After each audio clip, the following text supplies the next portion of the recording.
Bon, maintenant, est-ce qu'il serait pas temps de lancer la vidéo? Allez, 8 livres sur le fascisme et l'extrême droite, je lis plus rien, je lis plus rien, je me concentre, j'appuie sur play. Bonjour, bienvenue dans cette nouvelle vidéo. J'espère que vous allez aussi bien que possible après cet été, ma foi, mouvementé. Vous l'avez vu dans le titre, aujourd'hui on va parler d'extrême droite et on va parler de fascisme. Fascisme, c'est un mot qu'on a beaucoup lu et entendu dernièrement, notamment pendant les élections législatives en juin. Et j'avais envie de revenir là-dessus, donc j'ai lu pas mal de choses sur le sujet récemment. Chacun son programme de l'été, n'est-ce pas? Et donc l'idée de cette vidéo, c'est de vous partager voilà, un certain nombre de théories sur le fascisme. Ça va passer par des essais, des recherches en sciences sociales, des témoignages, mais aussi un peu de littérature. Et je vais faire une petite digression, mais en fait, pendant que je préparais cette vidéo, je jouais beaucoup à Elden Ring. Oui, je vais faire une métaphore avec un jeu vidéo, mais restez avec moi, ça va avoir un rapport. Si vous ne connaissez pas Elden Ring, en gros, sachez juste que ça se passe dans un univers de dark fantasy où les forces du mal ont déjà plus ou moins gagné. Et en fait, l'un des tropes principaux du jeu, c'est que lorsqu'on arrive devant un boss, on tombe la plupart du temps sur un monstre gigantesque et terrifiant qui va nous rétamer en quelques coups. Et donc il y a plusieurs solutions pour gagner. La première, c'est d'aller se faire rétamer plusieurs fois. Comme ça, on a de moins en moins peur, on observe les patterns du monstre, c'est-à-dire sa façon de bouger, et petit à petit, on trouve les bons moments pour lui asséner des coups. Et la deuxième solution, c'est qu'on peut compter sur du soutien communautaire. Il y a plein de gens sur Internet qui créent des guides pour ce jeu, donc qui donnent des astuces d'armes, de mouvements, etc. pour venir à bout du boss. Est-ce que vous voyez où je veux en venir à peu près? Juste... Trop bien cette intro, trop bien faite. J'adore le ton de Margot, mais il est incroyable son ton, comme c'est fascinant et intéressant tout de suite, et on est dedans en 3 secondes. Et le parallèle avec Elden Ring est génial. Alors moi, je suis en train de poncer Elden Ring en ce moment, à cause de vous, hein, à cause du truc que Jean-Luc Mélenchon sur Elden Ring, qui a donné une blague, qui est devenu, allez, vas-y, je lance Elden Ring pour rigoler en live. Et puis finalement, je suis en train de faire Elden Ring sur mon temps libre chez moi à la maison. Et c'est vraiment trop bien comme jeu. Et j'aime beaucoup ce que Margot elle dit, parce que c'est exactement comme ça que je joue. D'abord avec vous en live, où c'est vous qui m'avez expliqué comment faire, parce que c'est un jeu assez compliqué. Et du coup, en fait, si vous n'aviez pas été là, j'aurais galéré, je pense, à comprendre toutes les mécaniques de base. Mais ensuite, exactement comme ce que dit Margot, il y a vraiment ce réflexe communautaire qui est incroyable, avec des guides, des trucs en ligne de partout. Et vraiment, c'est un jeu collectif. C'est un jeu que tu fais en collectif, même seul chez toi. Moi, je joue comme ça, j'ai mon téléphone, j'ai un écran à côté où je vais regarder des trucs quand je suis perdu, quand je sais plus quoi faire et tout. Et ça fait partie du plaisir du jeu presque d'avoir ces gens qui t'ont pavé un peu le chemin et qui t'ont donné des solutions, des explications et tout. Et c'est vraiment trop sympa. Donc voilà, mon concept pour cette vidéo, c'est de vous proposer des sortes de guides Elden Ring pour combattre les patterns du fascisme et voilà, s'inspirer des gens qui l'ont déjà combattu. Alors, pour bien commencer ce guide Elden Ring de l'antifascisme, il fallait absolument que je vous parle de Ugo Paglietta. De toutes les lectures que j'ai faites pour l'instant, je pense que Ugo Paglietta, il fait partie de nos guides nos guides number one. Vous avez peut-être déjà vu son visage dans les médias, notamment dans des émissions de Blast ou Mediapart. Hugo Paglietta, c'est un sociologue français, il est maître de conférences à l'université de Lille, et il a donc écrit plusieurs livres sur le fascisme. Et ça va déjà nous permettre de savoir de quoi on parle exactement quand on parle de fascisme. Enfin, quand on a vu ce mot fleurir un peu partout, j'ai l'impression qu'il y avait en quelque sorte... deux réactions possibles. La première réaction, c'était de dire non mais fascisme, vous croyez pas que le mot est un peu fort, faut peut-être pas exagérer non plus, versus la deuxième réaction qui pouvait être quelque chose du genre le fascisme, mais pourquoi tu parles de ça maintenant, on est déjà dedans depuis longtemps en fait. Et donc si jamais vous avez eu une de ces deux réactions, ou si vous êtes là pour des recommandations de lecture, vraiment en voici une, lisez les livres d'Ugo Paglietta, genre vraiment. Ces livres qui présentent... Je trouve intéressant, à mon avis, en tout cas, je sais pas si elle va le mettre dedans et tout, mais dans la liste des livres qu'elle a pris, mais c'est que souvent, en fait, je trouve qu'on réduit la définition du fascisme. J'en ai déjà parlé dans un live il y a pas longtemps, là, vous savez, les 10 points du fascisme de Umberto Eco. Et je trouve le travail de Umberto Eco intéressant, mais pour le coup, je trouve pas du tout que ça fasse école. Il y a quelqu'un qui m'a repris dans les commentaires sur YouTube la dernière fois qui disait « Ah, apparemment, en histoire... » ce serait quelque chose qui est quand même assez utilisé. Moi, en tout cas, quand je travaillais sur ce sujet-là, puisque c'est un sujet, la question du fascisme, que j'ai pas mal traité pendant mon travail de thèse, pendant mes années de thèse, il y avait quand même cette question qui se posait régulièrement, à savoir, puisque moi, mon travail, c'était pas de travailler sur les survivalistes. Les survivalistes, c'était mon terrain de recherche, mais c'était de comprendre qu'est-ce qui fait que des individus vont tomber dans des violences meurtrières discriminantes, donc dans des violences meurtrières racistes, et in fine, quels sont les processus politiques qui fabriquent justement la possibilité du génocide, quoi. C'est-à-dire l'individu qui est capable d'assassiner quelqu'un en raison de sa couleur de peau et de se dire qu'il n'est pas coupable, mais que c'est lui la victime alors que c'est lui l'assassin. Qu'est-ce qui crée cet individu-là? Et pour ça, du coup, la question du fascisme, elle est centrale. Donc, je suis toujours un peu gêné quand je vois qu'on est toujours sur ces 14 points du fascisme d'Umberto Eco qui sont assez réducteurs et surtout qui donnent l'impression qu'il y a une forme générique du fascisme. Là où, pour moi, il n'y a pas de forme générique du fascisme. Je pense qu'Hugo Paletta serait assez d'accord avec moi sur ça, puisque le fascisme, c'est trois choses. Je donne des points, je ne sais pas s'ils vont être développés plus tard. De quelques points de compréhension pour savoir de quoi on parle. Le fascisme, c'est quoi? C'est une idéologie discriminante. C'est pas ma théorie, hein, c'est en histoire et tout, c'est souvent comme ça que c'est conçu. Donc, une idéologie fondée sur la discrimination, qui s'incarne ensuite dans un mouvement politique. Un mouvement politique, ça ne veut pas forcément dire un État. Un mouvement politique, ça peut être un mouvement qui n'est pas encore au pouvoir. Les chemises noires en Italie, avant d'arriver au pouvoir, c'est un mouvement politique. Et ensuite, ce mouvement politique, il aboutit parfois, mais pas toujours, à un régime politique, comme le régime, par exemple, d'Hitler ou le régime de Mussolini.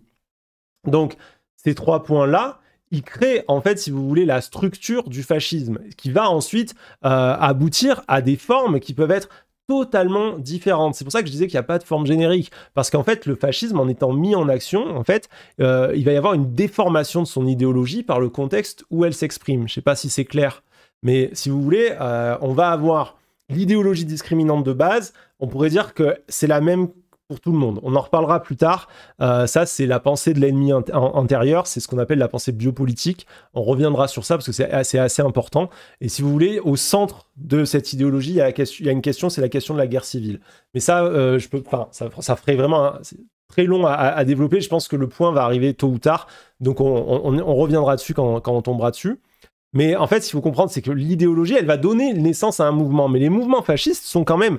Ils ont des points communs, certes, qu'on pourrait lister, mais qui sont quand même assez différents, assez écartés les uns des autres, parce que c'est la manière dont l'idéologie va s'inscrire dans une culture spécifique. Et ensuite, une fois que l'idéologie est construite dans la culture et tout ça, pour aboutir à un régime politique, il va y avoir des spécificités, ne serait-ce que des spécificités légales, des spécificités constitutionnelles. Dans une prise de pouvoir, on ne peut pas prendre le pouvoir de la même manière en Italie, en Allemagne, en France. L'État ne va pas s'incarner dans les mêmes formes, il ne va pas avoir à négocier avec les mêmes contre-pouvoirs ou pas. Par exemple, le régime fasciste italien a dû gérer la royauté italienne, ce qu'elle n'a pas eu à faire le nazisme. Donc, enfin voilà, je ne sais pas si c'est assez clair ce que j'explique. Pour moi, les 14 points d'Umberto Eco sont une introduction simplifiée, mais toujours à mentionner en précisant que c'est incomplet, parce que le fascisme a toujours tendance à changer de forme en fonction des circonstances. Moi, je trouve que finalement, ça nous dessert aujourd'hui le travail d'Eco, parce que au final, ça permet à nos opposants politiques, aux personnes qui incarnent un proto-fascisme aujourd'hui en France, de dire « Ah, mais regardez, on n'est pas fasciste car on ne coche pas les cases ». Là, moi, je l'ai vu pendant les campagnes présidentielles, plusieurs fois, des gens qui venaient en commentaire en disant « Ah ouais, vous dites qu'on est fasciste, et pourtant, dans les 14 points d'Umberto Eco, regardez, Marine Le Pen ne coche pas le point 4, le point 5 et le point 6. Ça veut bien dire ce que ça veut dire. » Et en fait, ça leur donne finalement des balles, alors que tu prends une autre définition qui serait de réfléchir à une matrice commune du fascisme comme une idéologie fondée sur la déshumanisation d'un ou plusieurs groupes qui sont désignés comme des ennemis intérieurs au principe de la sécurisation d'un ensemble. Donc, c'est-à-dire qu'on va combattre les groupes qui sont ces fameux ennemis intérieurs pour protéger la nation, ce qui est, je pense, une bonne manière de définir et de penser le fascisme. Là, tu te rends compte que les Le Pen, les Zemmour, certains partis allemands, des partis au Japon, le parti de Donald Trump, des partis partout dans le monde, peuvent parfaitement rentrer dans la définition, quand bien même ils ont des spécificités locales et culturelles. Parce que on voit que c'est des groupes qui déshumanisent les étrangers, les immigrés, les personnes racisées dans leur société, parce qu'ils accusent ces groupes d'être dangereux, violents, d'être une menace pour un ensemble. L'ensemble, ça va être la nation, mais au sens d'une nation excluante, hein, où on va mettre que certaines personnes et pas d'autres. Et leur idéologie politique, c'est une idéologie fondée sur le combat à l'intérieur du pays. C'est pour ça que je parlais de guerre civile, entre la population elle-même, où on va attaquer les groupes qui sont accusés de menacer justement la communauté globale. Et ça, en fait, cette définition-là, elle est beaucoup plus efficace. Du coup, avec la définition d'Umberto Eco, on perd cette vision-là, et du coup, on perd un moyen de lutter, en fait, tout simplement, hein. De ces théories sur le fascisme, moi je les ai trouvées vraiment impeccables, tant au niveau du style que de la qualité du raisonnement. C'est assez accessible et simple à lire, en tout cas je trouve, et si je devais vous en conseiller un seul, ce serait La Nouvelle Internationale Fasciste. J'aime bien conseiller ce genre de livre en sciences sociales. Là en fait c'est vraiment un tout petit livre de moins de 100 pages, et ça permet vraiment dans un format très court de balayer un certain nombre de théories sur le fascisme contemporain, que Ugo Paglietta appelle le post-fascisme ou le néo-fascisme. Parce que si je vous parlais de ces mots-là, et qu'on parle du fait que les mots ont un sens, est-ce qu'on n'est pas déjà dans le fascisme, etc. En gros, la thèse principale de Ugo Paglietta, c'est de dire que le gouvernement Macron n'est pas à proprement parler un régime fasciste, c'est plutôt une forme d'autoritarisme du capital qui permet un processus de fascisation. En gros, ça veut dire que notre paysage politique actuel en France, il n'est pas à proprement parler fasciste, mais il est concrètement dans une forme de processus et d'évolution qui va vers ça. Et cette évolution... Ça, c'est exactement... c'est pas exactement la même théorie.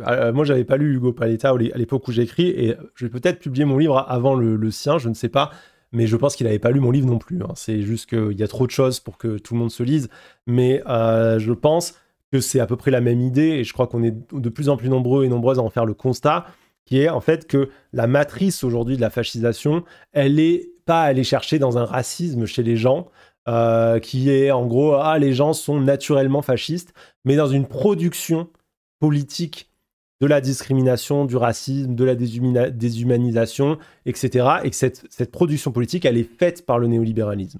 Et les gens qui ont lu mon bouquin, je pense que vous voyez de quoi je parle, mais il y a vraiment toute une partie du livre à la fin où j'explique ça de manière, je pense, plutôt simple et claire, mais comment, en fait, on est dans des États, les États néolibéraux, qui sont toujours amenés à basculer dans une forme d'autoritarisme, quand bien même, au départ, leurs discours sont des discours qui sont des discours fondés sur le marché, l'économie, sur la liberté du consommateur, du producteur, etc., etc.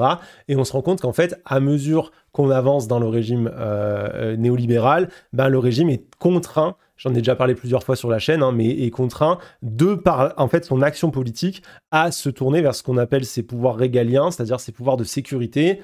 Et ça va créer en fait une espèce de processus qui va nous faire basculer dans des formes qui sont favorables au fascisme. Comment ça marche en 2 mots, je le fais rapidement parce que je n'ai pas envie de vous redire quelque chose que j'ai déjà dit. Si vous avez l'impression que c'est une redite, dites-le moi et au pire, je ne réexplique pas, hein. Mais à un moment donné, en gros, ce qui se passe, c'est que le néolibéralisme, dans son fonctionnement, joue contre lui-même. Politiquement, il joue contre lui-même. Le néolibéralisme arrive avec des promesses. C'est Macron et la Startup Nation. C'est Sarkozy qui nous dit qu'on va travailler plus pour gagner plus. C'est Hollande. Hollande est un néolibéral qui dit que son ennemi, c'est la finance. Et en fait, systématiquement, les néolibéraux vont faire l'inverse de ce qu'ils disent, c'est-à-dire qu'ils vont donner beaucoup d'argent à des sociétés très riches, parce que le néolibéralisme, c'est quoi ?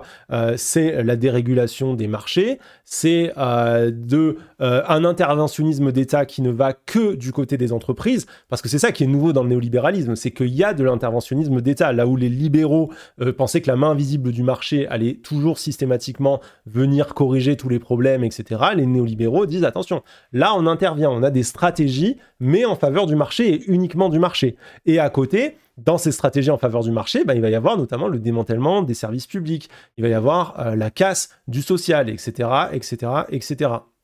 Et ça, en fait, ça amène un constat, un bilan politique qui est indéfendable. Comment dire aux gens de voter pour soi quand son bilan politique, c'est j'ai cassé votre système de santé, j'ai cassé votre système scolaire, vous devez payer aujourd'hui des choses qui étaient gratuites avant, j'ai libéralisé le marché de l'emploi, ce qui est une manière de dire que les patrons ont tous les pouvoirs et vous n'en avez plus aucun. Vous êtes finalement dans un système ultra compétitif, ultra violent, où vous êtes abandonné à vous-même et où tout coûte plus cher qu'avant. Ça, c'est le bilan. Et donc, du coup, ces gens n'assument jamais ce bilan-là. Ce qu'ils font, c'est quoi? Ils se cachent derrière autre chose, ils se cachent derrière la sécurité. Ils arrivent avec un discours qui va être de dire, regardez, là-bas, une femme voilée, attention! Et en fait, c'est exactement comme ça que ça se passe. On voit vraiment systématiquement que les néolibéraux finissent par tenir des discours qui sont des discours sécuritaires. Sarkozy, ça a été sur les Roms, ça a été sur l'islam, etc. Hollande, il y a eu les attentats de 2015, mais il y a eu aussi tout un travail, notamment sur l'état d'urgence, sur le danger, le terrorisme et tout, qui a servi à museler des mouvements sociaux et finalement à détourner l'attention de son bilan politique. Et Macron, le constat, il est facile à faire. Hein. Par exemple, au début du Covid, le mec, il a une crise sanitaire sur les bras, il a le début d'une crise économique, il a une énorme crise sociale qui est en train de se mettre en place, et c'est le moment où le gars, il va commencer à nommer Gérald Darmanin ministre de l'Intérieur, faire des polémiques nationales sur l'immigration, les personnes musulmanes, etc. On nous parle d'ensauvagement, on fait la loi sécurité globale, la loi séparatisme, et en fait, on bascule dans un discours politique qui n'est plus un discours tourné sur l'économie, pour aller dans un discours qui est un discours de la sécurité, de la sécurisation. Ça, c'est le ciment inévitablement d'un fascisme. C'est logique. Parce que ce discours de la sécurisation, il ne se base pas sur un constat qui est un constat sociologique qui serait de dire « Ah oui, on est de plus en plus en sécurité, il y a de plus en plus de violence. » Si vous regardez les statistiques, on est dans un pays qui se pacifie. On n'est pas de plus en plus en insécurité. En fait, il y a un usage politique de la peur. Et cet usage politique de la peur, non seulement il va cibler des populations précises qui vont être accusées d'être responsables de tout, qui vont être les personnes étrangères, les personnes musulmanes, les personnes non blanches, mais en plus, il va en fait venir reprendre littéralement les propos de l'extrême droite. Macron, il va nous sortir des phrases, je vous en ai déjà parlé, mais Macron, il débarque et il nous dit, par exemple, la sécurité première des libertés. Ça, c'est le slogan de campagne de Jean-Marie Le Pen dans les années 80 en région PACA. C'est littéralement son slogan de campagne. Et Macron, il va réutiliser ça il va prendre ça à son propre compte. Donc, ce qu'on voit, en fait, c'est que on vient sur les terrains de l'extrême droite, on vient sur les terrains du Rassemblement national. Et ça, ça fabrique quelque chose, ça fabrique une banalisation de l'extrême droite qui est associé à la création d'un réel politique où on est en train de dire aux gens, vous êtes de plus en plus en danger, de plus en plus en insécurité, et cette insécurité, c'est la faute à tel groupe, tel groupe, tel groupe de la population, donc ce qui est le discours idéologique de l'extrême droite. Donc on reprend leur discours, et en même temps on banalise leur idéologie. Donc ça, ça nourrit forcément le fascisme. Parce que je rappelle que l'extrême droite est l'incarnation du fascisme politique. Que peut-on faire? Demande Sakura Alina. Écoute, Sakura Alina, on peut déjà le comprendre. Comme elle dit Margot, on a besoin déjà d'avoir ça en tête, de comprendre la mécanique. Et ensuite, il faut déconstruire ces discours. C'est-à-dire qu'on doit attaquer les discours sécuritaires. Il faut rendre aussi ridicule le fait de parler d'insécurité en permanence et d'associer cette insécurité à des groupes de la population que de tenir un discours platiste ou climato-sceptique, par exemple. Il faut qu'on moque ce genre de choses. Il faut qu'on arrive à avoir nous-mêmes déconstruit ça en nous, parce que je pense que involontairement, mais parce que vous vivez dans le monde, il y a peut-être certains ou certaines d'entre vous qui ont cette représentation de se dire « Ah, mais l'insécurité, ça vient surtout des quartiers populaires, c'est pas toutes les populations, c'est quand même plutôt certaines populations que d'autres, je veux pas être raciste, mais on sait qui c'est. » Enfin, c'est comme ça que les gens disent, et en fait, tu te rends compte, moi j'ai des conversations avec des gens qui se pensent de gauche, qui me disent des trucs comme ça. Et ces gens-là, je sais que c'est pas leur racisme, c'est du racisme qui parle, mais c'est le racisme sociologiquement produit par les discours à la télé, par les discours médiatiques, par les discours politiques. Donc pour déconstruire ça, il faut déjà le déconstruire en nous-mêmes, et il faut déjà être capable d'avoir des contre-discours avec des éléments factuels qui permettent de démontrer que non, c'est pas le cas, et tout ça. Et pour ça, moi, je compte sortir une ressource, là, dans pas longtemps, vidéo, qui vous donnera plein d'infos, avec plein de trucs à citer, de sources, avec les sources en description, avec de quoi faire, justement, pour venir attaquer les discours, justement, qui normalisent la pensée d'extrême droite. Après, je vais faire dans la possibilité de mes moyens. Hein. Je ne pourrais pas faire plus que ce que je ferais, mais je vais faire de mon mieux pour que ce soit le plus efficace et le plus utile et que ça vous soit le plus utile possible. Hein. L'évolution, elle est basée sur plusieurs choses. Déjà, sur le plan idéologique, il y a un climat dans lequel se normalisent les idées racistes, nationalistes et autoritaires. Ça, je pense que j'ai pas besoin de vous donner l'exemple pour que vous l'ayez très bien senti par vous-même. Et pour Ugo Pallietta, c'est vraiment notamment cette normalisation des discours racistes, et en particulier des discours islamophobes, qui sont totalement la locomotive de ce processus de fascisation en France, quoi. Mais donc vous me direz, ok, donc jusqu'ici on n'est pas dans le fascisme vraiment, mais dans ce cas c'est quoi le fascisme? C'est quoi le vrai fascisme pur, genre huile essentielle de fascisme avec des vrais morceaux de fascisme à l'intérieur? Le fait que je ris en disant ça, on va dire que dans cette vidéo c'est ok de rire du mot fascisme, ok, sinon je vais pas m'en sortir, j'ai envie que ce soit un peu chill quand même. Donc pour Ugo Paglietta, comme pour beaucoup de chercheurs et de chercheuses, le vrai fascisme c'est avant tout un projet politique. Et ce projet politique, en fait, c'est très simple, c'est de tout temps, de toute époque et dans tous les pays, c'est toujours le même.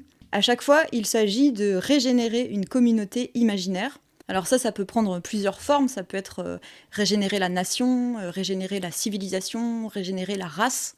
Et donc pour ça, il faut l'épurer. Autrement dit, il faut détruire tout ce qui menace son homogénéité fantasmée et rétablir la loi et l'ordre. Alors, on va être d'accord, mais va falloir que je creuse 2-3 points. En fait, cette histoire de régénération, il faut la rattacher à un basculement politique qui se fait à la fin du 19e siècle. En gros, avant le 19e, on considère que la majorité des États occidentaux sont des États qui sont basés sur une notion de gestion de la frontière. Donc en gros, on est au départ sur ce qu'on appelle un État territorial.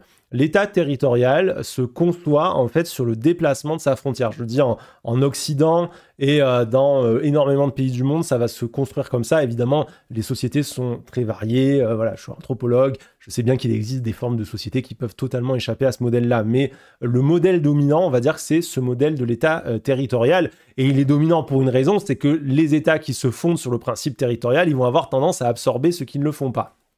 Donc, c'est ça qui va être, par exemple, la matrice de la pensée coloniale. La pensée coloniale se fonde sur cette représentation exactement slagaga c'est l'aboutissement de la territorialisation. Mais en fait, si vous regardez la manière dont les États se conçoivent avant la colonisation, ce sont déjà des États qui sont continuellement en colonisation, mais on va dire sur le territoire proche. Ils sont en permanence en train d'essayer de gratter 30 km par-ci, un bout de frontière par-là, que ce soit par des alliances, des attaques. C'est une lutte permanente, en fait, pour agrandir son territoire. Pourquoi ? Parce que la ressource de l'État est conçue comme étant une ressource matérielle. C'est-à-dire que je récupère un morceau du pays du mec à côté pour y récupérer l'or, le bois, pour y récupérer les champs, c'est Age of Empire si vous voulez, hein, c'est vraiment ça, je vais chez le mec d'à côté pour lui piquer ses ressources, et c'est ces ressources-là qui sont la ressource de l'État. Donc ça, c'est pas mal décrit par Michel Foucault, qui se base notamment sur un travail historique où il va regarder énormément de textes, et notamment les livres qui sont écrits, qui sont des livres de conseils aux rois et aux gouvernants. Et il regarde qu'est-ce qu'on leur conseillait et comment est-ce qu'on leur conseillait de gouverner, quelles étaient les stratégies qu'on leur conseillait et comment est-ce qu'on faisait pour penser l'État. Donc, c'était des États qui étaient fondés sur un espèce de système de guerre où il fallait en permanence aller à l'extérieur, donc la guerre contre l'autre. Et vous allez voir que les États sont toujours fondés sur des systèmes de guerre, hein, ça n'a pas changé. Et l'exemple que prend Foucault, c'est l'exemple du prince de Machiavel, par exemple, il s'étend pas mal là-dessus, mais c'est hyper intéressant. Et il part donc de ce qu'a écrit Machiavel dans Le Prince, en expliquant que voilà, quand Machiavel écrit Le Prince, donc qu'il écrit à destination de Cesare Borgia en Italie, il lui écrit un livre qui est un livre en fait sur des stratégies et qui sont en fait des stratégies de prise de contrôle d'un État sur en fait des États limitrophes, et en fait en gros tu étends ton pouvoir non pas en contrôlant même les régions, mais en allant t'emparer d'une région pendant un moment, en récupérant peut-être une rançon, en récupérant peut-être quelques ressources pendant un certain temps, puis tu abandonnes cette partie, tu vas faire la guerre ailleurs, et ainsi de suite. Interprétation, mais une interprétation c'est une action, mais bon ok, vous parlez d'autre chose. Merci Clem, 37 000, merci beaucoup. Donc c'est une pensée de l'État qui va durer jusqu'au 19e. Au 19e s'opère une transition qui va être assez longue et qui va se poursuivre jusqu'à la Seconde Guerre mondiale, où on va dire qu'on va arriver à l'achèvement de cette forme-là. C'est qu'on va découvrir une pensée qui va être la pensée nationaliste, Et à travers la pensée nationaliste va se construire une transition vers ce qu'on va appeler l'état de population. C'est-à-dire qu'on va comprendre la ressource d'un État non plus comme étant l'or, le bois qu'elle a sur son territoire ou qu'elle pourrait prendre à d'autres, mais comme étant en fait sa population elle-même. Parce que, qu'est-ce qui se passe au 19e? Eh bien, la révolution industrielle. Et pendant la révolution industrielle, il y a les usines, il y a des modes de production qui changent. Et dans ces modes de production, en fait, le rouage central, c'est l'individu. Le rouage central du capitalisme, de ce capitalisme qui explose à ce moment-là, c'est plus d'avoir justement énormément d'une ressource quelque part et de l'amasser, c'est de produire de la richesse par la force de travail. Dans une vision marxiste des choses, les capitalistes sont des marxistes hein, dans leur lecture des choses. Hein. Simplement, ils savent à quelle classe ils appartiennent, c'est tout. Hein. Et du coup, on rentre dans une représentation où l'État se structure autour de la population et sur le fait de faire produire par la population. Et ça, c'est ce que Michel Foucault va appeler l'État biopolitique. Donc, c'est un État où le centre du gouvernement, c'est le gouvernement des hommes. Il faut imaginer que là, il y a un souci de l'humain qui devient le centre de la pensée étatique. En gros, l'État biopolitique, c'est un État qui se pense comme un corps. En gros, l'État se pense comme un corps global à l'intérieur de sa frontière. Donc on arrête de penser l'État par l'extérieur, c'est-à-dire que l'État précédent, il se pensait par le déplacement de la frontière vers l'extérieur. Là, on se pense à l'intérieur de la frontière et on protège ce qui est à l'intérieur de la frontière, la ressource principale de l'État, l'individu.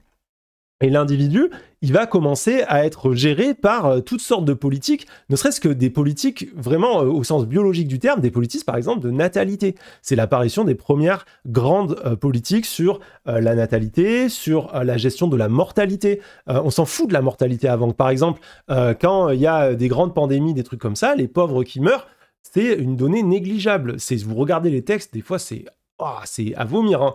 Je lisais des textes historiques sur la guerre civile pendant la réforme et tout, et tu vois la manière dont les comptes rendus sont faits quand il y a un attentat et qu'il y a des personnes du peuple qui meurent. Les personnes du peuple ne sont pas comptabilisées. Les seuls morts qui sont comptés par la police de l'époque, c'est les morts nobles.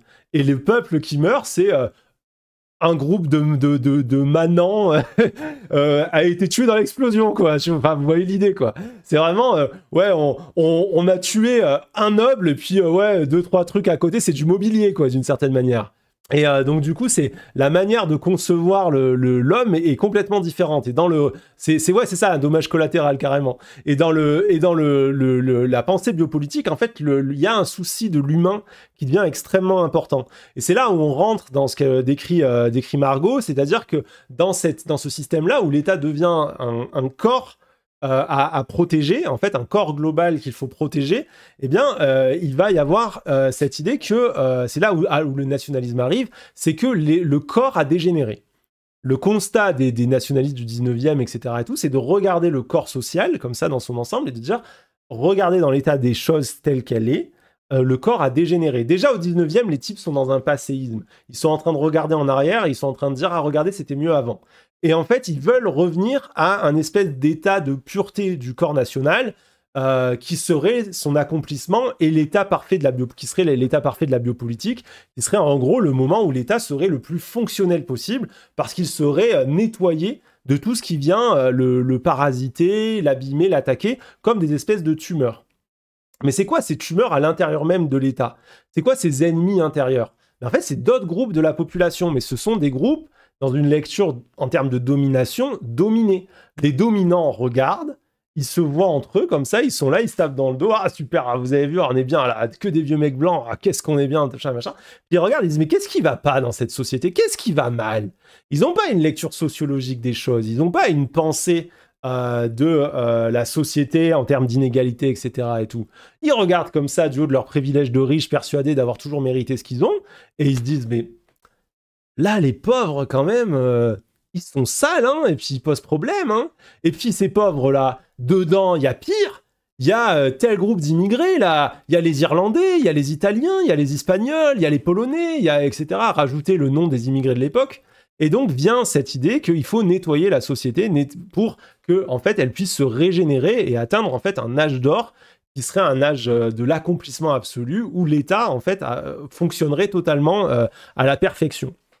Et c'est ça, en fait, l'une des matrices du fascisme, je disais tout à l'heure, c'est une idéologie fondée sur la déshumanisation d'un ou plusieurs groupes dans la lutte contre un ennemi intérieur qu'il faudrait combattre pour protéger la nation. Et en fait, c'est comme ça que se construit l'idée de l'ennemi intérieur. Est-ce que c'est une pensée eugéniste, Adèle? Absolument. En fait, en tout cas, particulièrement au 19e et au début du 20e, cette pensée, elle va se chercher une justification dans les théories eugénistes, en allant dire « Ah oui, mais regardez, il y a les races, il y a une hiérarchie entre les races humaines. » Ça n'existe pas, hein, je le rappelle, il n'y a pas de race humaine plurielle, il n'y a qu'une race humaine singulière. Et cette idée de hiérarchie entre les races, tout ça, elle a été complètement invalidée, détruite. Lisez Race et Histoire si jamais le sujet vous intéresse, de Lévi-Strauss. Et il y a toutes les qui a été d'ailleurs servi pour les conférences de l'UNESCO de 45-47, qui ont justement détruit cette notion-là, quoi. Et du coup, cette pensée de l'ennemi intérieur, elle va venir s'amalgamer avec toutes sortes de théories pseudo-scientifiques qui vont venir justifier que tel groupe, il est inassimilable. Il ne peut pas avoir sa place dans la société parce que, regardez, en fait, d'un point de vue biologique, ils vont forcément faire dégénérer la nation. Mais cette notion d'inassimilabilité de groupes comme ça d'un point de vue biologique, aujourd'hui on vit exactement la même, mais à la biologie on a substitué la culture, et c'est la même chose qu'on vit en ce moment, parce que il va y avoir par exemple une conception, une pensée aujourd'hui défendue par des Le Pen, des Zemmour, etc., que si certaines populations ne peuvent pas s'intégrer et doivent être éliminées au sens de l'expulsion ou éliminés au sens du laisser mourir, hein. Par exemple, c'est dans le programme du Rassemblement National, les pushbacks, tout ça, par rapport à la Méditerranée, dire on va laisser mourir des gens en Méditerranée, c'est du laisser mourir. Ce qui va justifier ça, c'est de dire, mais culturellement, ces gens ne pourront jamais s'assimiler à l'intérieur de la société française. Parce que ces gens-là n'appartiennent pas à la même humanité que nous. Ils n'ont pas leur place. Parce que leur culture est trop différente. Leur culture ne leur permettra pas de venir parmi nous. Ils ne connaissent pas les subtilités, les règles comme ça de la culture française. Et en fait, c'est exactement le même process. C'est ce même process qui pense l'État comme un corps à l'intérieur de la frontière, d'où l'importance de la frontière, ce fétichisme de la frontière qui ne doit jamais être ouverte, et cette peur profonde de l'immigration, des personnes qui pourraient rentrer, qui pourraient venir ou quoi, parce que ces gens-là sont toujours perçus comme une pollution du corps national qui, du coup, est bloqué dans sa régénération. Et l'intégralité du projet fasciste et de la plupart des partis fascistes, c'est toujours cette notion-là de préservation du corps national par l'élimination des tumeurs, métaphoriquement, hein, mais des groupes de la population qui sont considérés comme des tumeurs. Donc vous comprenez, en fait, l'importance de cette notion de régénération, il faut la placer, la contextualiser dans l'histoire, en fait, de nos sociétés et la manière dont elles se constituent. Et vraiment, cette pensée de l'état de population, cette transition vers l'état de population, il y a vraiment cette idée que dans l'état de population naît la possibilité du génocide. Je vous avais noté une phrase de Foucault à propos de ça, d'ailleurs. Voilà, le basculement dans la biopolitique, Foucault, il écrit « De là naît la possibilité de protéger la vie et d'en autoriser l'Holocauste ». C'est vraiment les deux mêmes process qui vont se mettre en place. 2 heures de live, on a eu 5 minutes de la vidéo, c'est un nouveau record. On a fait pire. Mais là, faut pas me lancer sur le fascisme, s'il faut, on fera 3 vidéos et puis c'est tout, quoi. Hein. Et quoi, une culture? Et la culture française, c'est supposé être quoi? Est-ce qu'il n'y aurait pas plusieurs cultures en France? Non, mais bien sûr qu'il y a plusieurs cultures et que, en fait, si vous voulez, la pensée fasciste et la pensée nationaliste, elle idéalise un bloc qui n'existe pas. D'ailleurs, vous regardez les revendications des nationalistes du 19e, du début du 20e, d'il y a 30 ans et ceux d'aujourd'hui, en fait, ils se détesteraient les uns les autres s'ils se rencontraient parce que, en fait, leur représentation de l'âge d'or à atteindre, elle se fonde sur une mythification d'un âge d'or passé, sur l'idée que dans le passé, il y aurait eu un moment parfait où là, la société se serait accomplie, elle aurait été vraiment... Ah là, c'était génial. Et l'âge d'or passé, en fait, ils sont totalement incapables de le définir. D'ailleurs, même ce que doit être l'âge d'or et la société parfaite, finalement, c'est assez peu développé dans leur représentation. Ça se base beaucoup plus sur une pensée de la discrimination qui va être de dire l'âge d'or s'accomplira d'abord par le nettoyage de la société des populations qui la polluent. Donc, en fait, l'intégralité de leur représentation de l'âge d'or se base sur « Ah, vous allez voir, quand on aura viré ce groupe-là, tout ira mieux ». Et le tout ira mieux est complètement, je veux dire, flou et se rattache à cette idée d'un passé. Voilà, c'était beaucoup mieux. À l'époque du général de Gaulle, c'est beaucoup mieux. Les fascistes de l'époque du général de Gaulle, hein, tous les mecs qui ont fondé le Front National, le Rassemblement National, les mecs d'ordre nouveau, etc. et tout, ils étaient là, oh là là, dans l'avant-guerre, ou pendant la guerre, hein, c'était vachement mieux. Puis ceux d'avant, etc., etc. Il y a toujours un âge d'or, il y a toujours un moment comme ça qui est fétichisé et vers lequel ils vont se retourner en permanence. Mais comprenons-nous bien, leur représentation est totalement fausse. Elle se base absolument sur rien. Bon, je vais relancer la vidéo, qu'on avance un petit peu, mais je trouve le sujet passionnant. Ça, c'est vraiment ce qui définit le fascisme en tant que projet politique. Et pour reformuler, je vous fais quand même une petite citation de Ugo Paglietta lui-même. Aujourd'hui comme hier, le fascisme désigne un nationalisme radical de purification. Autrement dit, un nationalisme qui postule que, pour mettre fin au délitement de la nation, il serait impératif de purifier celle-ci. Et pour cela, de la libérer des minorités voulant imposer leur domination à la majorité, de dépasser les divisions qui affaibliraient la nation et que créeraient artificiellement la gauche et les mouvements sociaux, et de se substituer à des élites décadentes et corrompues. Je sais pas. Ça vous rappelle des gens, non ? Moi, ça me rappelle des gens un peu quand même. Donc ça, c'est la définition du fascisme en tant que projet politique.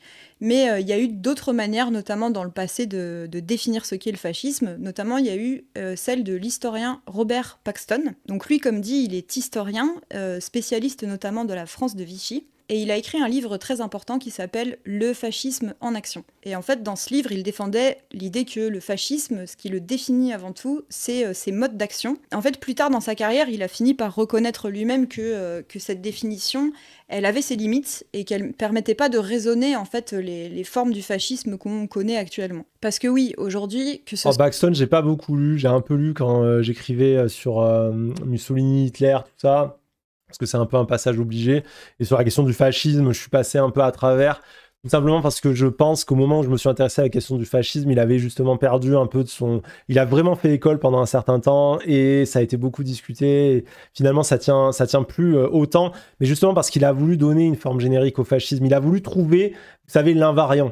Il a voulu absolument faire ça, et finalement, il a trop tordu le concept, je trouve, et ça fait que quand on y regarde, on perd beaucoup de mouvements fascistes qui ne rentrent pas dans la case, et je trouve beaucoup plus intéressant justement de sortir cette notion de forme générique et de prendre le fascisme pour ce qu'il est, c'est-à-dire quelque chose qui est multifacette, mais qui va avoir toujours la même base et la même structure à son fondement. Donc c'est cette pensée de la déshumanisation d'un groupe au principe de la sécurité d'un ensemble, et ensuite derrière... on peut avoir des formes qui vont être très différentes, que ce soit les mouvements politiques, puis les régimes politiques qui pourraient en sortir. Que ce soit en France, en Hongrie, aux États-Unis, en Israël, au Brésil ou en Italie, le projet des fascistes, c'est toujours exactement le même, mais les modes d'action, ils ont changé. Vous remarquez qu'en France, par exemple, les fascistes, ils n'ont pas récemment failli prendre le pouvoir grâce à des milices armées. Vous n'avez pas des bonhommes en chemise brune qui se trimballent partout, armés jusqu'aux dents. Vous n'avez pas des autodafés de livres wokistes. Donc il y a des points communs, mais il y a aussi des différences dans les... Pas encore. Les milices, on commence à avoir des petits défilés, des trucs par-ci par-là, et des groupuscules qui s'installent un peu trop. Les autodafés aux États-Unis, ils y sont quasiment. Hein. Mode d'action avec le fascisme historique. Et c'est pour ça que Ugo Paglietta parle de post-fascisme ou de néo-fascisme. Et si jusqu'à maintenant on n'est pas à proprement parler dans le fascisme, en fait la thèse de Paglietta, c'est que l'autoritarisme de Macron, loin d'être un barrage, il prépare totalement le terrain pour ça.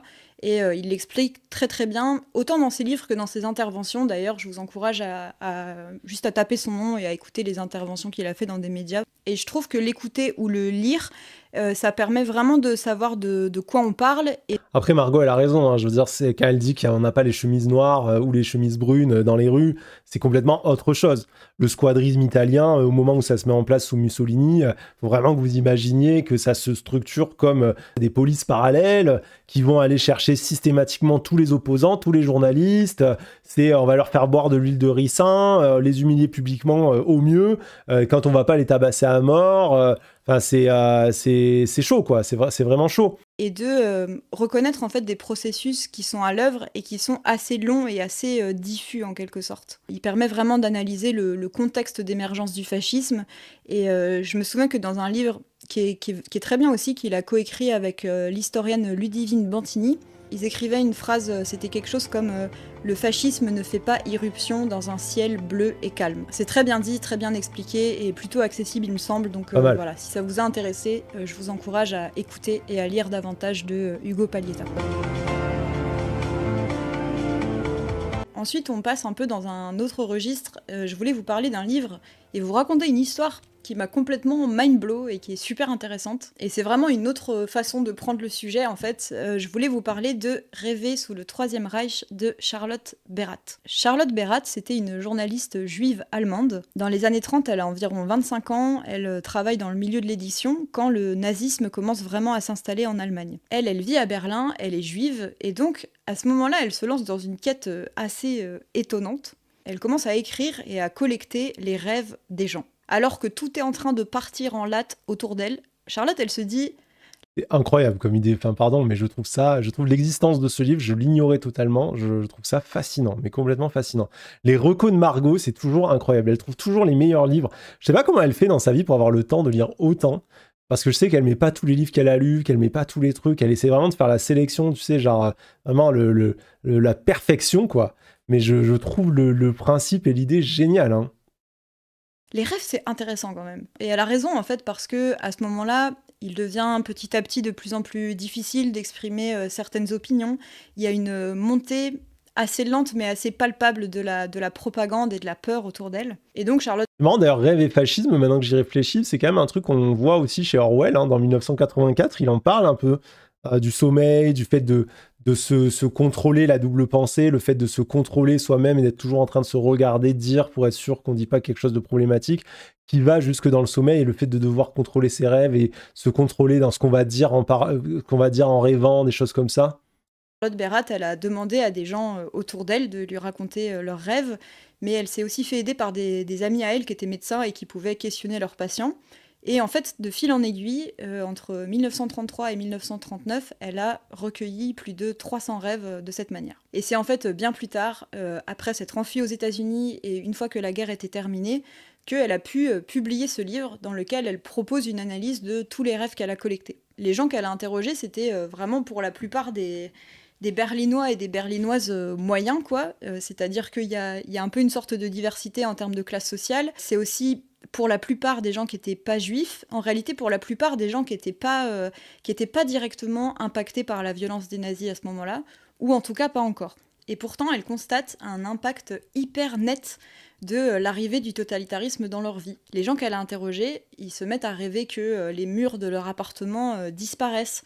Ils rêvent que les objets de leur quotidien les écoutent en secret. Ils rêvent beaucoup de personnes en uniforme, de personnes qui leur demandent leurs papiers, etc. Faut bien se dire qu'en 1938, donc au moment où Charlotte Berath elle est en train de collecter ses rêves, il y a un dignitaire nazi, Robert Ley, qui a déclaré cette phrase restée très célèbre. La seule personne qui soit encore un individu privé en Allemagne, c'est celui qui dort. Et en fait, ce que tout le taf de Charlotte Berath a montré, c'est que même ça, c'était pas vrai. Même dans leur sommeil, les gens, ils étaient impactés par la peur, par la propagande et la violence qui couvait un peu. Et ce, alors qu'on était encore qu'au tout début, quoi. Donc Après, juste, comme on parle de rêve, je vais quand même faire un petit détour, mais moi, personnellement, j'ai un souci avec la psychanalyse, hein, je vais être honnête, je suis pas du tout convaincu par la psychanalyse. Je suis allé lire ce que je trouvais, j'ai essayé de comprendre, j'ai lu des articles de psychanalyse, j'ai lu Lacan, j'ai lu un peu Freud.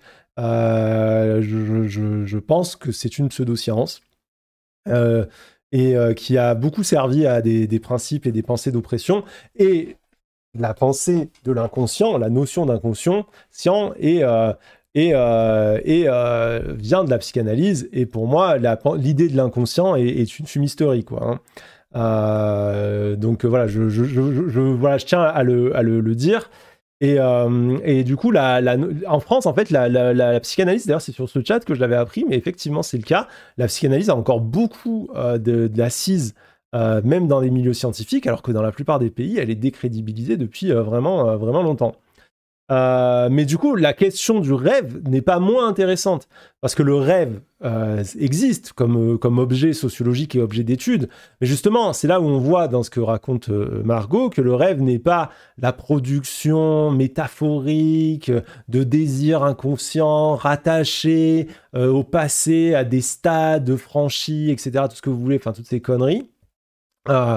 C'est tout simplement, en fait, un reflet miroir où le cerveau devient une machine qui rêve, qui va produire un miroir du monde dans lequel il vit. Et que le processus de surveillance, il va se déplacer jusque dans les rêves des gens. Je trouve que c'est hyper intéressant. C'est une catastrophe, la psychanalyse. Je vois pas comment on peut croire ça sérieux. C'est horrible l'emprise de la psychanalyse en France, c'est vraiment horrible. Ça horrissant à quel point la psychanalyse est surreprésentée en France, au sein même des universités de psycho, les pseudosciences et médecine alternative ont encore de beaux jours devant elles. Alors, en tout cas, je pense qu'il y a un vrai travail à faire à ce niveau-là. Hein. L'inconscient est une notion assez intéressante pour comprendre l'humain. Je pense pas que j'ai un angle mort, je pense que la production de la notion d'inconscient, en tout cas de ce que moi j'ai lu et de ce dont je me suis renseigné dessus, il n'y a rien de scientifique là-dedans. C'est au mieux je sais pas comment dire, au mieux une métaphore philosophique, quoi. Une métaphore philosophique. Et ce qu'on a fait de l'inconscient et la manière dont on l'a utilisé en psychanalyse, je pense que c'est très très problématique. Et la manière dont ça a été instrumentalisé politiquement pour harceler notamment les personnes LGBT, les personnes queer, justifier d'une pathologisation notamment des sexualités, des dysphories de genre, etc., etc. C'est là où on voit que ça a été un outil de l'oppression, et que si ça a été un outil aussi efficace de l'oppression, c'est précisément de la même manière que je disais tout à l'heure, la race n'existe pas, enfin, les races au sens pluriel en termes d'humanité, ça n'a pas de sens. La race biologique n'existe pas lorsqu'on parle d'humanité. Là, c'est la même chose avec l'inconscient, je pense. Hein. Merci Irfan, merci beaucoup pour l'abonnement, c'est très gentil à toi. Sans être scientifique, ça a ouvert des perspectives nouvelles à une époque, bien que ça ait fait beaucoup de mal par ailleurs. Oui, non mais ça change rien. Enfin, de la même manière que l'eugénisme a ouvert et pavé les voies de peut-être une certaine pensée scientifique plus tard. Les évolutions des sciences, je veux dire, ne sont pas... Je veux dire, c'est pas une catastrophe, simplement faut être capable après de dire bon bah voilà, l'eugénisme c'est de la merde, la psychanalyse aussi. En tout cas, moi, de mon point de vue, il y a un vrai souci. Il y a un vrai souci d'ailleurs à voir comment ces sciences sont instrumentalisées, ou plutôt pseudo-sciences sont instrumentalisées dans les oppressions, les discriminations, etc. La difficulté qu'elles ont justement à se placer en perspective des évolutions des sociétés dans lesquelles on est. Je suis allé à Marseille il y a quelques années de ça, à une conférence qui était une conférence sur le genre et les personnes trans, et je me disais ça va être hyper intéressant et tout. Je savais qu'il y avait d'ailleurs des gens hyper intéressants. C'était je crois que c'était une semaine sur ça à thème. Il y avait vraiment des gens super qui passaient, et il y a eu une intervention d'une psychanalyste. Je pense que c'est un des trucs les plus violents et humiliant pour les personnes queer que j'ai vu de ma vie. Vraiment, mais c'était ignoble ce que cette personne disait. Et c'était une personne qui était praticienne et qui s'occupait dans certains trucs de personnes trans. Et vraiment, elle était d'une transphobie affreuse, et elle utilisait Lacan et toute la théorie psychanalytique pour justifier de comportements qui étaient des comportements violents, tout simplement violents. Et je me rappelle d'ailleurs qu'il y avait une chercheuse qui s'appelle Laurence Hérault, dont je vous ai déjà parlé quelques fois, qui est une chercheuse spécialiste du genre, qui était dans le public ce jour-là. Et je pense que j'ai jamais vu un cold burn pareil, quoi. Vraiment, quand Laurence s'est levée et qu'elle est allée lui parler, parce que la meuf a refusé de répondre aux questions, elle a voulu se barrer. Et Laurence, elle l'a attrapée comme ça. Je dis Laurence parce que je la connais dans la vie. Elle l'a attrapée, et alors elle l'a désossée vivante, mais je veux dire intellectuellement, tout ce qu'avait dit la meuf, elle l'a démolie. La meuf, elle savait plus où elle habitait, mais voilà, le mal était fait, quoi. Le discours avait été porté, et la violence en tout cas avait été pour tout l'auditoire pendant plus d'une heure, avait été amenée, alors que les gens ont essayé de la couper, ont essayé de dire non mais là ça va pas, vous pouvez pas dire des trucs pareils. Enfin, c'était un enfer. Bon, je vais revenir sur la vidéo parce que là, ça fait quand même un gros détour. Mais du coup, voilà, sur la question du rêve, en fait, je pense que le rêve est intéressant parce qu'il est signifiant, mais pas au sens, c'est pour ça que je voulais faire ce détour-là, pas au sens de la signification psychanalytique. Là, je pense que le rêve est justement intéressant parce que finalement, il est la répétition d'un processus social ordinaire. Il est juste, les gens vivent quelque chose, ils vivent dans un monde où ils vont modifier leur comportement, leur manière d'être au monde socialement, et ça, en fait, ça va se refléter dans leur manière de rêver et ça va avoir un impact sur leur représentation. Je trouvais important d'en parler parce que voilà, je voulais pas qu'il y ait d'ambiguïté à ce propos. Ce livre, pour moi, il est super intéressant dans le sens où, en fait, il donne à voir le très large spectre dans lequel le fascisme s'exprime, et même son impact sur le psychisme. Il y a énormément de gens qui faisaient ces rêves parce que ça permettait comme d'intégrer une réalité qui devient de plus en plus abracadabrante, et qui mettait même en scène des fois de manière très premier degré des choses dont les gens n'étaient pas tout à fait conscients quand ils étaient réveillés. Je sais pas si vous voyez ce que je veux dire. Plus loin, je parle justement du fait que Charlotte Bérard a refusé que son taf soit récupéré par la psychanalyse et par un raisonnement individuel des rêves. Margarito, qu'est-ce que tu fous là? On avait dit que t'étais pas là aujourd'hui. Pour elle, les rêves sont aussi un espace social, comme pour des sociologues comme Bernard Lahire. Ah, j'avais oublié Lahire et son bouquin sur les rêves. Bon, en même temps, Lahire, il écrit tellement, il en fait un par an, des fois 2 par an. Donc ça devient plus possible de les suivre. Mais j'avais jeté un œil dans son truc pour les rêves, mais j'en ai plus aucun souvenir. Vraiment, j'ai plus rien. J'ai peut-être des notes quelque part dessus, il faudrait que je regarde. En tout cas, Margot, merci d'être là. Hein. Salut à toi, merci de passer. Donc, on a l'autrice de la vidéo qui vient nous faire un petit coucou et qui apparemment parle de la psychanalyse plus loin et qui est en train de dire bon, arrête ton tunnel de 3 heures et remets la vidéo, s'il te plaît. Particulièrement éloquent le fait qu'elle se soit justement beaucoup focalisée sur des personnes qui ne sont pas directement menacées. En fait, elle rencontre plein de personnes qui, d'un coup, ont peur d'être juives ou ont peur d'être prises pour juives.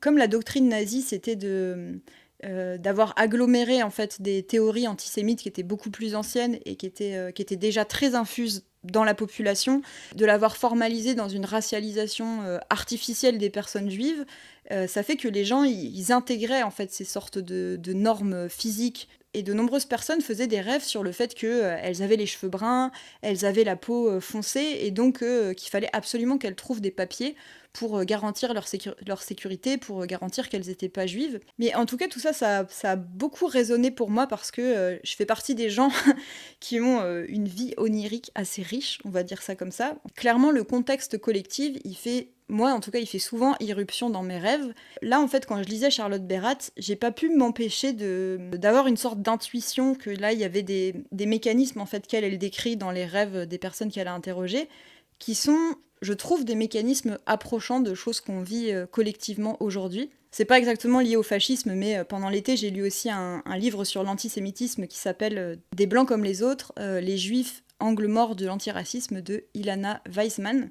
Elle parle vraiment bien de à la fois les spécificités de l'antisémitisme, mais aussi pourquoi c'est un racisme comme les autres. Et en fait, elle parle beaucoup de cette notion d'ennemi intérieur qu'il faut reconnaître via des signes physiques. Et l'idée que cette minorité, c'est un ennemi intérieur parce qu'en fait, elle a du pouvoir. Ça, c'est une mécanique qui est complètement consubstantielle à l'antisémitisme. Mais Ilana Weissman, elle faisait des parallèles entre cette mécanique propre à l'antisémitisme et des choses qu'on peut observer aujourd'hui, notamment. Ouais, l'idée de l'ennemi intérieur dont on parlait tout à l'heure, centrale complètement dans la pensée fasciste. Et justement, la question du profilage de l'ennemi intérieur, c'est-à-dire comment détermine-t-on qui y est, qui n'y est pas? Qu'est-ce qui va faire qu'on sait qu'on n'y est pas? Et c'est là où on arrive dans cette notion de guerre civile dont je parlais tout à l'heure. C'est que le fascisme, c'est toujours une guerre de l'intérieur. C'est là où précédemment l'état de territoire était une guerre de l'intérieur vers l'extérieur. Là, on rentre dans une guerre de l'intérieur où en fait on s'oppose. On oppose la population entre elles. Et dans la population, l'ennemi intérieur, il va falloir le caractériser. Il faut le caractériser de manière à ce qu'il soit reconnaissable, qu'il se distingue. Je me rappelle d'une phrase horrible que m'a dit une personne raciste un jour, dans une conversation type repas de famille, qui était une dame que je ne connaissais pas du tout, et c'était à l'époque de Sarkozy et du racisme contre les Roms. Et donc il y avait Sarkozy faisait énormément de polémiques contre les Roms spécifiquement. C'était pas contre tous les voyageurs, c'était beaucoup contre les Roms. Et cette dame raciste qui était très acquise à la notion au discours politique de Sarkozy m'avait dit: les Roms, ils sont pires que les autres parce qu'on peut pas les distinguer. Et elle avait cette idée comme ça, vraiment, que là, vraiment, c'était le pire ennemi intérieur possible, parce qu'il était encore plus dur à reconnaître. Et du coup, vous voyez comment on entre en fait dans ces logiques de guerre civile avec cette idée de la reconnaissance de l'autre. Et en fait, l'exemple du Rhum là, que donné par cette personne raciste, en fait, ça met en exergue une dynamique qu'on observe en permanence, qui est en fait la dynamique de la discrimination. C'est littéralement la discrimination. Comment on décide ce qui appartient à la case du moi et comment on décide ce qui appartient à la case de l'autre dans le groupe. Et en fait, le discours raciste et le discours politique discriminant, il va être tout le temps en train en fait de produire et de fabriquer les stigmates chez les autres qui vont déterminer qu'ils sont l'ennemi. Regardez, il porte le voile, regardez, il porte l'abaya, regardez, c'est des racailles qui portent des survêtements, nanani, nana. Il va y avoir toujours une production. Donc là, je pourrais prendre des exemples vestimentaires, mais on sait aussi qu'il y a des processus de racisation au sens premier. C'est-à-dire, qu'est-ce que c'est la racisation? C'est l'exclusion d'une norme. Si on parle de racisation, c'est pour pas parler justement de race au sens biologique. La race biologique n'existe pas. Mais on exclut d'une norme. On exclut quoi? De la norme de la blanchité. La norme de la blanchité, elle est variable. La norme de la blanchité en France, où on a des populations méridionales, méditerranéennes, etc., et la norme de la blanchité en Suède, et la norme de la blanchité en Russie, et la norme de la blanchité aux États-Unis, elle n'est pas du tout la même. Il y a un exemple hilarant de ça, c'est Daniel Conversano, qui est un néo-nazi, qui se retrouve à aller en Russie faire une espèce de pèlerinage, parce qu'évidemment, comme tous les néo-nazis, il est pro-Poutine, et il débarque en Russie et il se balade et tout. Et en fait, il est en permanence salué par des personnes arabophones qui pensent voir en lui et reconnaître en lui un autre immigré. Et donc, il est là en train de faire ses lives en direct et tout le temps, il y a des personnes racisées qui viennent lui parler en arabe. Parce que dans la norme de la blanchité russe, Daniel Conversano est sorti de la blanchité. Il est rentré ailleurs. Et d'un coup, il se retrouve dans une situation totalement absurde et il pète un plomb. C'est hilarant vraiment à voir parce que évidemment c'est toujours drôle quand un nazi s'en prend plein la tronche, mais enfin il s'en prend pas plein la tronche, mais qu'il est humilié dans sa croyance quoi. Et c'est vraiment marrant quoi. Et c'est des gens qui savent pas du tout qui il est. Et du coup ça montre comment fonctionne la norme de la blanchité. Donc ça veut dire que il va y avoir un apprentissage et une construction sociale pour dire ça c'est la blanchité, ça ne l'est pas. Et la norme va évoluer. La norme de la blanchité française, elle a énormément évolué. Il y a une époque, les Italiens, les Espagnols étaient exclus de cette norme de la blanchité, alors qu'aujourd'hui, ils sont rentrés dedans. Oui, blanchité, c'est un mot étrange, mais ça dit ce que c'est, en fait. C'est-à-dire que ce n'est pas quelque chose qui existe. Être blanc, ça n'existe pas. Être blanc, c'est une norme culturelle. C'est une norme culturelle dans laquelle s'auto-détermine un certain nombre d'individus qui vont avoir, par là même, dans la majorité des sociétés aujourd'hui, pas qu'occidentales d'ailleurs, qui vont avoir des privilèges, et de ces privilèges, ils vont aussi produire des systèmes d'exclusion. Et donc, on va voir que, par exemple, dans les périodes où on a des montées du fascisme, etc., il va se définir en permanence, justement, un discours sur la blanchité, sur la construction. En fait, c'est la construction du moi. Je vous dis, il y a la construction de moi et de la construction de l'autre. Donc, ces gens vont apprendre à se construire comme un ensemble parce que c'est aussi une manière de construire l'exclusion des autres. Visuellement, ils pourraient se fondre dans des pays comme la Turquie ou la Tunisie. Ne commencez pas le jeu du profilage racial, vous n'en sortirez plus jamais. C'est simplement, je pense, une leçon importante à comprendre parce qu'on a été comment on pourrait dire, éduqué dans la pensée du racisme, comme le racisme n'existe pas, mais sans avoir déconstruit l'idée que la race biologique n'existe pas. Donc, comme on était dans ce discours un peu vide, du discours du daltonisme par rapport à la question du racisme, qui était de dire je ne vois pas les couleurs, et bien en fait pendant longtemps on a nié une réalité qui était que y avait des discriminations racistes dans les pays dans lesquels on vivait. Donc comment les expliquer? Merci Krotoku, merci pour le sub. Et donc du coup là aujourd'hui, grâce justement au travail de chercheurs, chercheuses, de journalistes, de gens incroyables sur la question de la racisation, en fait on est arrivé à comprendre en fait que le processus social d'exclusion qui se produit en fait, ou de ségrégation, d'ailleurs on pourrait utiliser le mot je pense à juste titre là dans ce cas-là, et justement de voir en fait comment ça va servir en fait de structure à des ensembles politiques. Donc voilà, enfin j'arrête la parenthèse là, mais c'est quand même hyper intéressant. Dernier point et après je m'arrête, mais c'est là où quand même La question, par exemple, de l'antiracisme, la question de la LGBT-phobie, la question, en fait, de toutes ces luttes intersectionnelles dont on nous explique en permanence que c'est pas le sujet, c'est pas important, ça n'a rien à voir, le vrai problème, c'est la lutte ci, c'est la lutte ça, etc., etc. Eh bien, en fait, non, ce ne sont pas des à côté des luttes. C'est le centre et le cœur même de ces luttes. Parce que dans ces espaces en fait, de la discrimination, se construit, en fait, la dynamique sociale globale du fascisme dans son ensemble. Donc c'est hyper important de prendre tout ça en compte si on veut lutter contre le fascisme. C'est pas plus important, enfin, moi je le dis toujours, je pense qu'aujourd'hui, la lutte contre l'extrême droite est un petit peu trop oubliée, non pas dans les milieux intersectionnels, qui sont d'ailleurs généralement les milieux qui soutiennent le plus sur ces questions-là, mais dans les milieux politiques français en général. Mais je pense que la lutte contre l'extrême droite, elle ne peut pas être plus importante que la lutte contre le racisme, que la lutte contre le sexisme, que la lutte contre la LGBT-phobie, parce que c'est exactement la même chose. C'est 100% exactement la même chose. Et on lutte en fait sur un monstre en attaquant chacun le monstre par un angle différent, mais on attaque le même. On attaque le même. En France vis-à-vis de l'islamophobie. Qu'en gros, aujourd'hui, cette idée, cette image de l'ennemi intérieur, elle est toujours très présente dans l'antisémitisme, qui est toujours très présent en France, mais c'est quelque chose qui s'observe aussi pour d'autres minorités. Donc Ilana Weissman, elle a cette intuition en ce qui concerne l'islamophobie, mais moi, quand je disais Charlotte Berrath, j'avais aussi cette impression, et là c'est vraiment, là on est sur mon avis personnel et ma digression personnelle, donc ne blâmez ni Charlotte Berrath ni Ilana Weissman pour ce que je vais dire maintenant, c'est vraiment perso, mais moi ça me faisait aussi penser au traitement de la transidentité aujourd'hui en France, et même à l'international. 100% d'accord, hein. 100% d'accord. Et notamment ça s'est vu pendant les JO.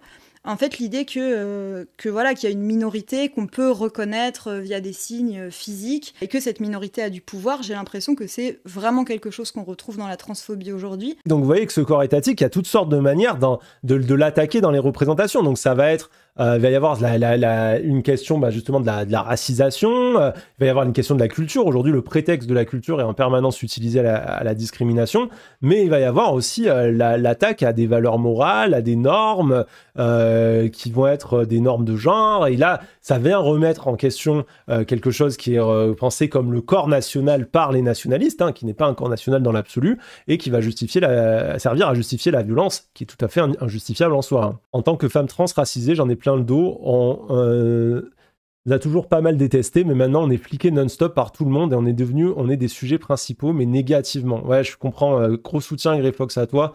C'est une vraie catastrophe et ce n'est pas un hasard, c'est le produit d'un discours politique et c'est le produit d'une construction politique justement dans cette guerre et dans cette lutte permanente contre l'ennemi intérieur qui est le centre de la pensée fasciste.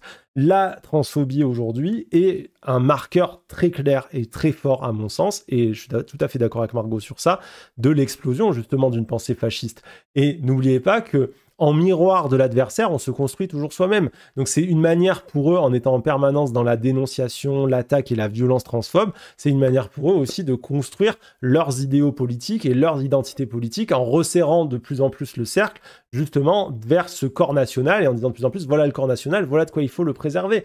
Mais c'est pour ça que je pense qu'aujourd'hui, vraiment, la lutte contre la transphobie, la lutte contre la LGBT-phobie, la lutte contre le racisme doivent être mis au centre, mais vraiment au centre de notre...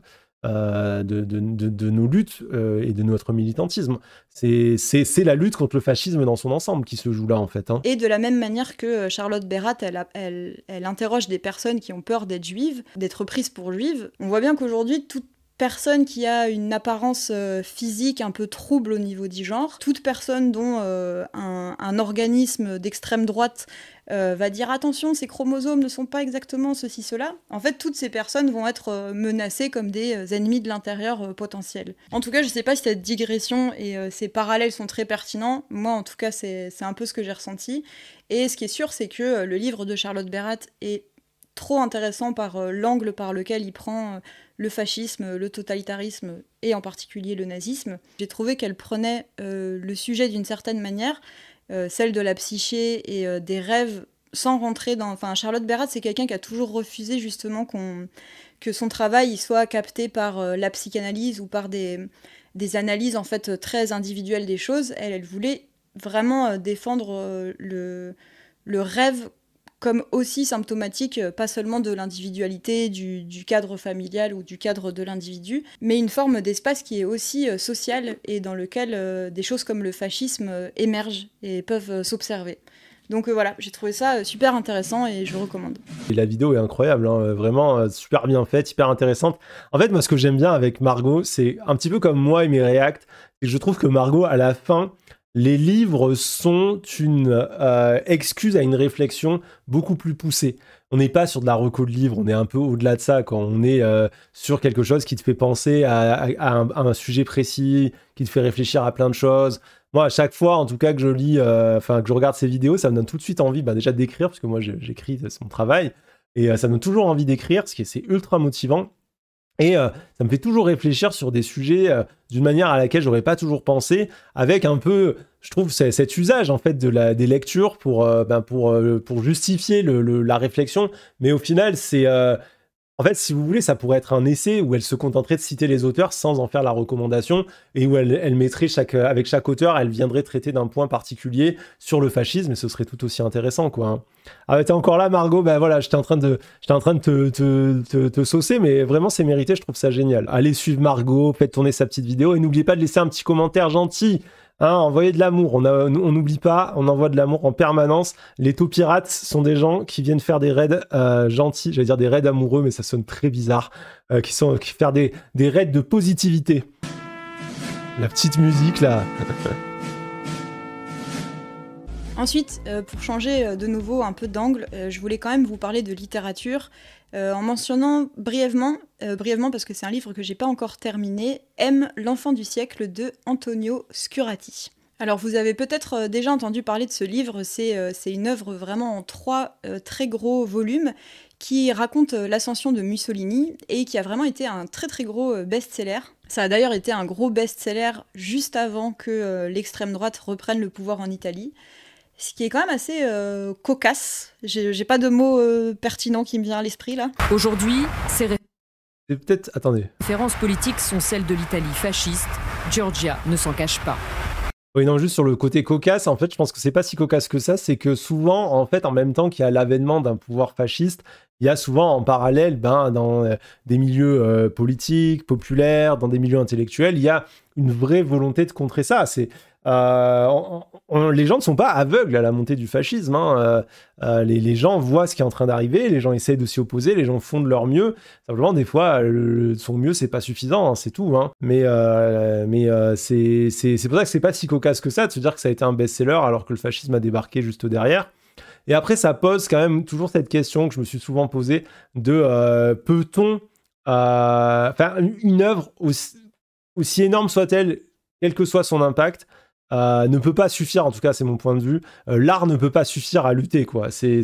L'art a son rôle et a une place énorme, mais souvent moi je trouve que dans le capitalisme, en tout cas moi dans les années 90 où j'ai grandi, l'espace de contestation politique était souvent réservé aux artistes et à cette idée que voilà, la contestation politique elle passait par l'art et qu'on allait dire le capitalisme c'est mal, patati et patata, et en fait quand tu regardes la société dans son ensemble, tu te rends bien compte que non, l'art ne suffit pas, quoi. C'est pas que l'art est inutile, pas du tout. L'art est essentiel, de la même manière que le divertissement politique, c'est très important et tout.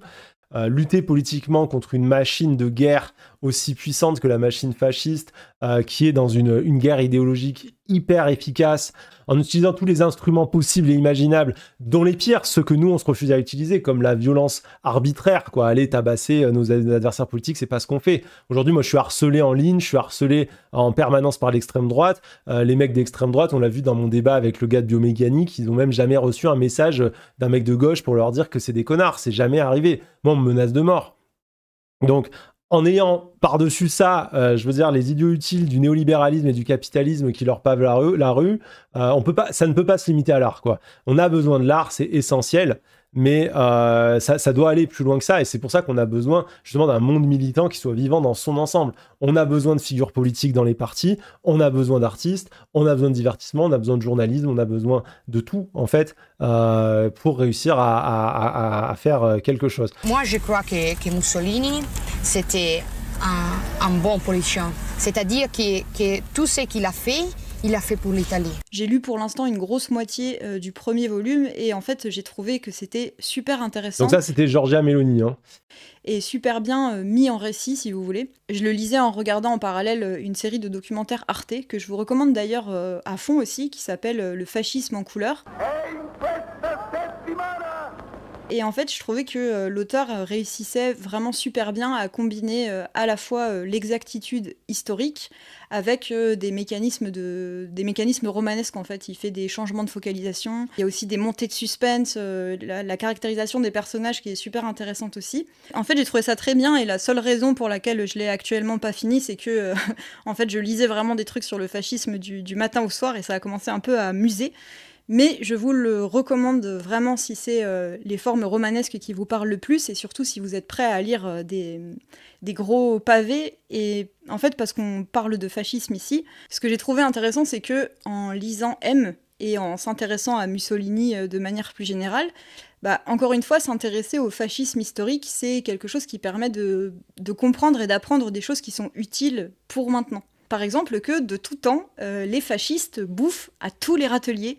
Et c'est en lisant M et en regardant la série de documentaires Arte que on se rend compte, par exemple, que Mussolini, au tout début de ses campagnes, il défendait concrètement vraiment un programme économique de gauche. Et in fine, il s'est quand même fait élire grâce à la complicité des élites et en mettant en place une politique vraiment en faveur des propriétaires terriens.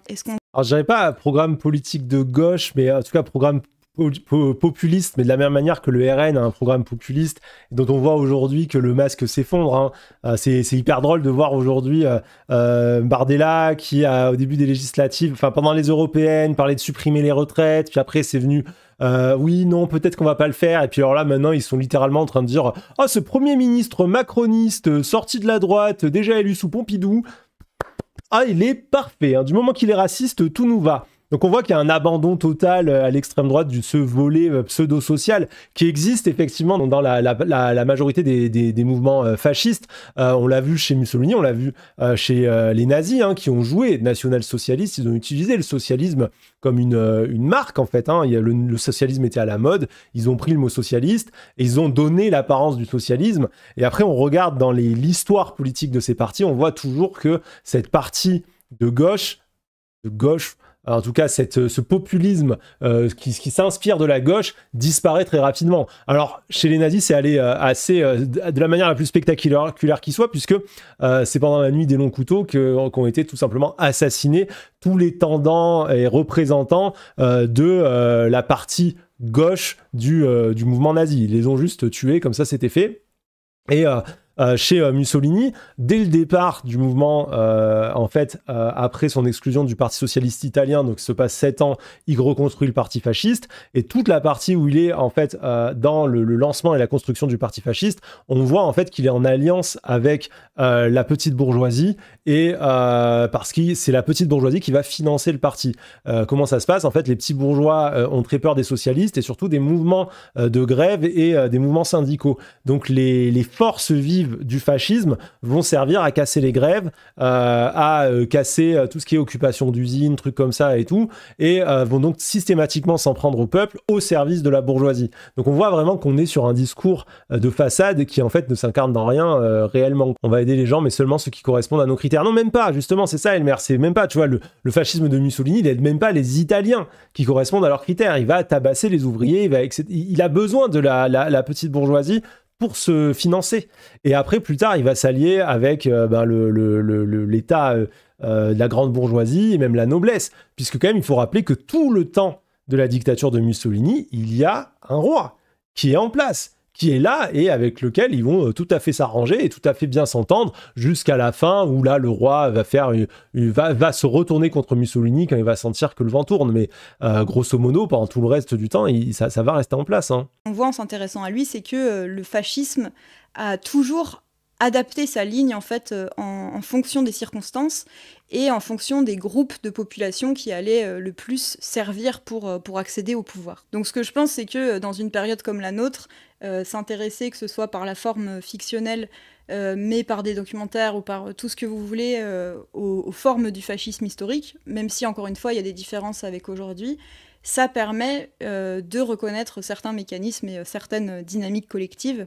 Et d'ailleurs, l'auteur de M, Antonio Scurati, je ne sais pas si vous le savez, mais il en a fait les frais vraiment très récemment. Ce mec, donc, qui a consacré une immense œuvre au décryptage de l'histoire du fascisme, en fait, il a été censuré par le gouvernement d'extrême droite italien. La semaine dernière, l'écrivain italien Antonio Scurati devait lire à l'antenne d'une chaîne de la télévision publique italienne un texte rappelant, je cite encore, que le fascisme avait été tout au long de son existence historique un phénomène de violence politique systématique, faite d'assassinats et de massacres, et à la fin duquel il appelait ses compatriotes à renouer avec l'antifascisme.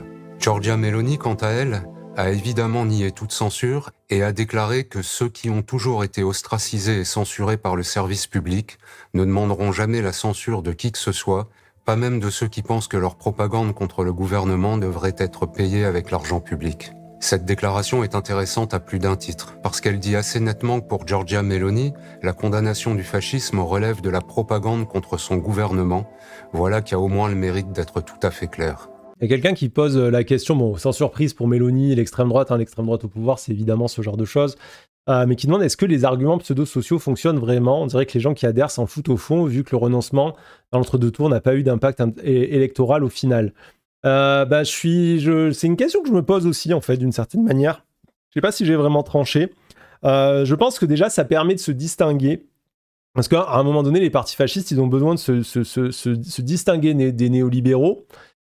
Sur quelque chose, surtout quand les néolibéraux reprennent en intégralité les discours comment on pourrait dire, sécuritaires à leur compte.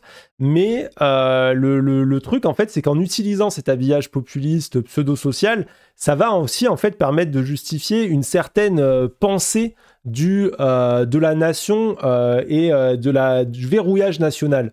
De la même manière qu'ils utilisent l'écologie sur le prétexte de il faut fermer les frontières parce qu'à l'intérieur on n'a pas assez déjà pour les gens qui sont là, bah, ils vont faire la même chose avec le social et ils vont s'en servir comme un populisme. Ça on l'a bien vu dans le débat avec Alice Cordier où en parlant des MNA, etc., son argument c'était de dire oui, moi je voyais des pauvres familles de Français, de Blancs, hein, elle ne le disait pas comme ça mais c'était sous-entendu, qui ne pouvaient pas avoir accès à des logements sociaux alors qu'on donnait des logements sociaux à des MNA. Alors là, on attend quand même de voir ça, hein, parce que c'est pas exactement la réalité du terrain des associations qui s'occupent des MNA.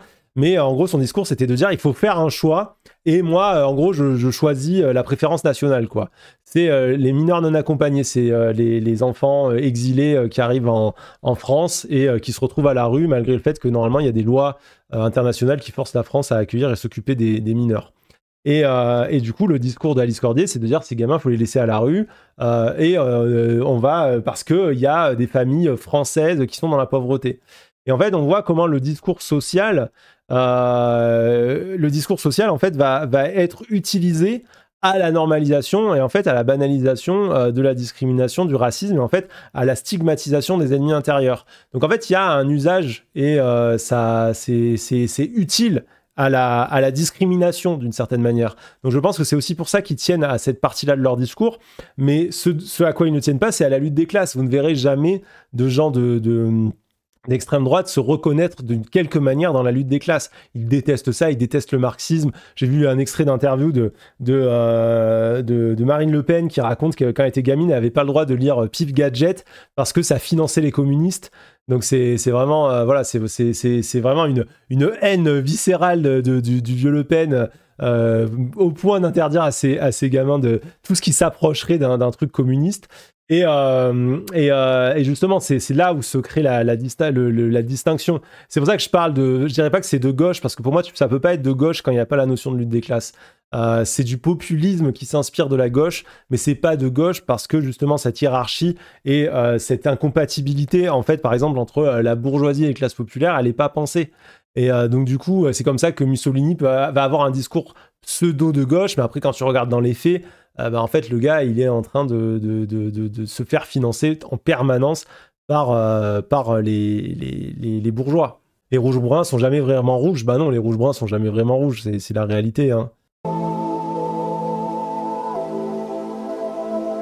Ensuite, donc parce que le mot antifasciste a été prononcé dans cette vidéo, je voulais vous parler d'un livre qui s'appelle L'antifascisme, son passé, son présent, son avenir de Marc Bray. Alors c'est un livre que j'ai lu il y a 2 ans je crois, et il me semble que j'en avais pas parlé sur la chaîne, donc quelle meilleure vidéo pour en parler que celle-ci. Ça se veut être une histoire non exhaustive et un état des lieux du mouvement antifasciste. Pour parler de l'auteur, donc Marc Bray, c'est un historien et il a été co-organisateur du mouvement Occupy Wall Street.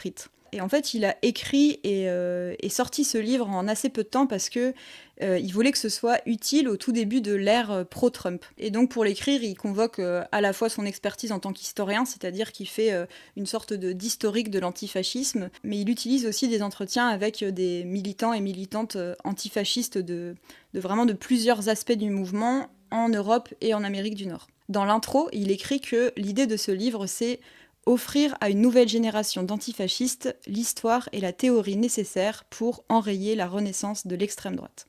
Ça, je pense que c'est essentiel parce qu'on passe beaucoup de temps justement à parler des fachos, de l'extrême droite, etc. et tout, mais finalement, on connaît peu l'existence de nos propres mouvements et on redécouvre l'eau chaude en permanence. Je trouve essentiel qu'on apprenne à raconter notre propre histoire et qu'on apprenne aussi à héroïser notre histoire. C'est-à-dire d'une certaine manière, bien sûr qu'on est peut-être moins dans le culte de la personnalité que l'extrême droite, etc. Mais je trouve qu'on manque de grandes figures historiques, je trouve qu'on manque d'héroïnes, de héros, de personnes dont on pourrait citer les noms facilement. Et c'est voilà, eux, ils ont leur fétichisme de Napoléon et de vieux militaires ou trucs comme ça. Nous, on n'a pas assez, je trouve, de personnes de gauche à mettre dans nos, je sais pas comment dire, mais dans nos panthéons.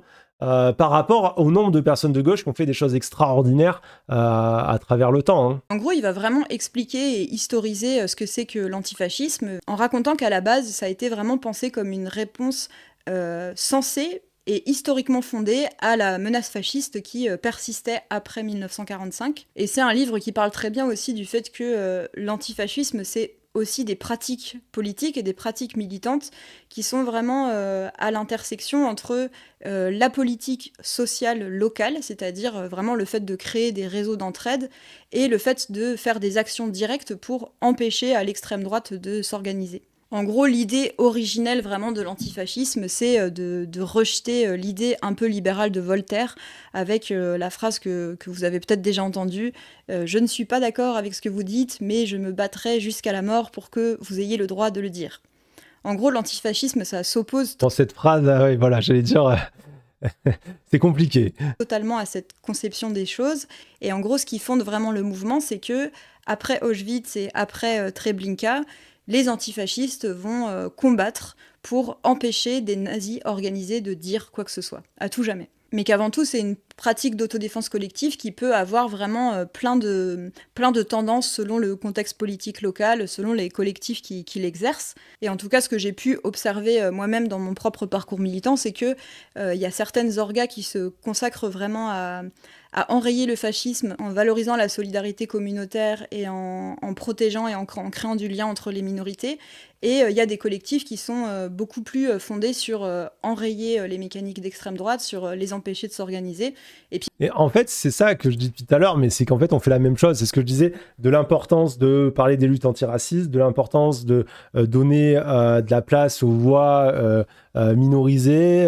C'est la même chose, en fait, parce que ça permet, en fait, de créer des espaces d'existence et donc de résistance dans nos sociétés. Et de l'autre côté, de l'importance de se renseigner, de connaître nos adversaires politiques, d'avoir des informations sur leur fonctionnement, sur leur modèle de pensée. En fait, tout ça participe du même ensemble dont il faut qu'on s'empare.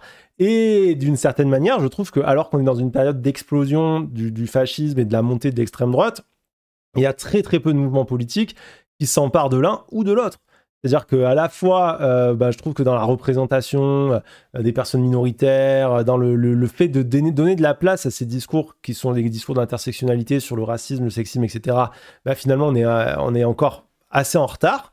Et de l'autre côté, sur la question de se renseigner, de connaître nos adversaires, connaître l'extrême droite, tout ça, on est toujours un peu à la masse, quoi. Et je me rappelle d'ailleurs certaines conversations que j'ai eues avant les législatives où les gens venaient m'expliquer que la lutte contre l'extrême droite, c'était pas la priorité du moment, il y avait mieux à faire, patati et patata. Et je disais, mais En fait, je ne nie pas les luttes des autres et je pense qu'elles sont importantes, mais je pense que cette lutte-là, si on l'abandonne et si personne ne s'en occupe, à un moment donné, à chaque fois, on va continuer à se prendre le mur à répétition jusqu'à ce qu'à la fin, le mur soit partout, quoi, et qu'on soit, entre les quatre murs d'une cellule dans une prison fasciste, quoi. C'est assez important, je pense, d'arriver à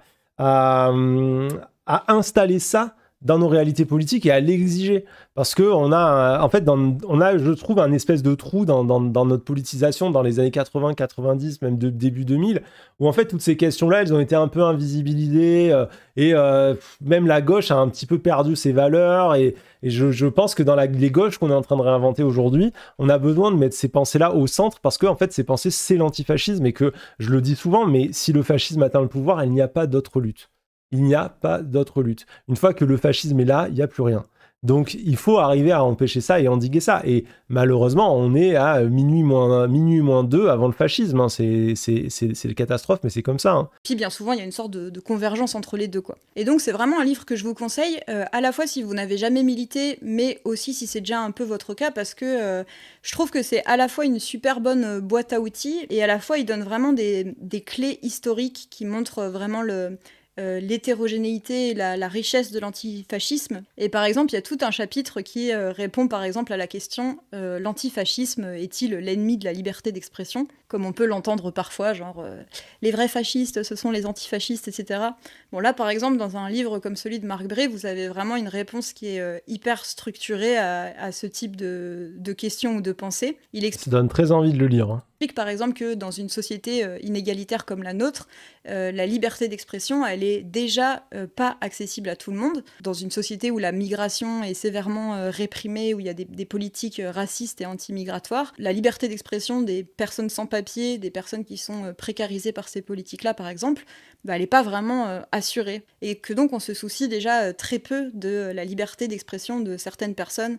Et surtout, il montre bien que la liberté d'expression, en fait, c'est pas vraiment le sujet des antifascistes. Ce à quoi ils s'attaquent, en fait, véritablement, c'est plus la liberté d'organisation ou de réunion pour les fascistes. En gros, les antifascistes ne s'attaquent pas à votre tonton raciste qui débite des trucs débiles au repas de famille, mais par contre ils vont s'attaquer à des lieux vraiment stratégiques d'organisation politique, à des gens qui s'organisent en fait pour opprimer. Si on parle de liberté d'expression... Ouais, moi je suis pas contre qu'on interdise aux tontons racistes de dire leur merde, qu'on essaye de faire en sorte que Cyril Hanouna n'ait pas des créneaux sur la TNT. Je pense que j'en parle souvent, mais enfin voilà, c'est le paradoxe de la tolérance de Karl Popper. À un moment donné, on peut pas laisser de la place à l'intolérance en permanence, parce que à la fin, le discours de l'intolérance finit par assigner la mort de la tolérance elle-même. Et c'est ce qu'on vit dans la société dans laquelle on est aujourd'hui. C'est-à-dire que par exemple, quand vous laissez la propagande transphobe s'installer sur les canaux à la télévision, la propagande LGBT-phobe s'installer en permanence dans des grands médias nationaux, vous en venez à avoir des événements trans, des événements queer qui sont tout simplement annulés parce qu'il y a des groupes violents qui viennent les attaquer, qui viennent les menacer, et on voit comment la tolérance pour le discours intolérant finit par produire la mort de la tolérance en soi. Donc il faut être honnête avec ça.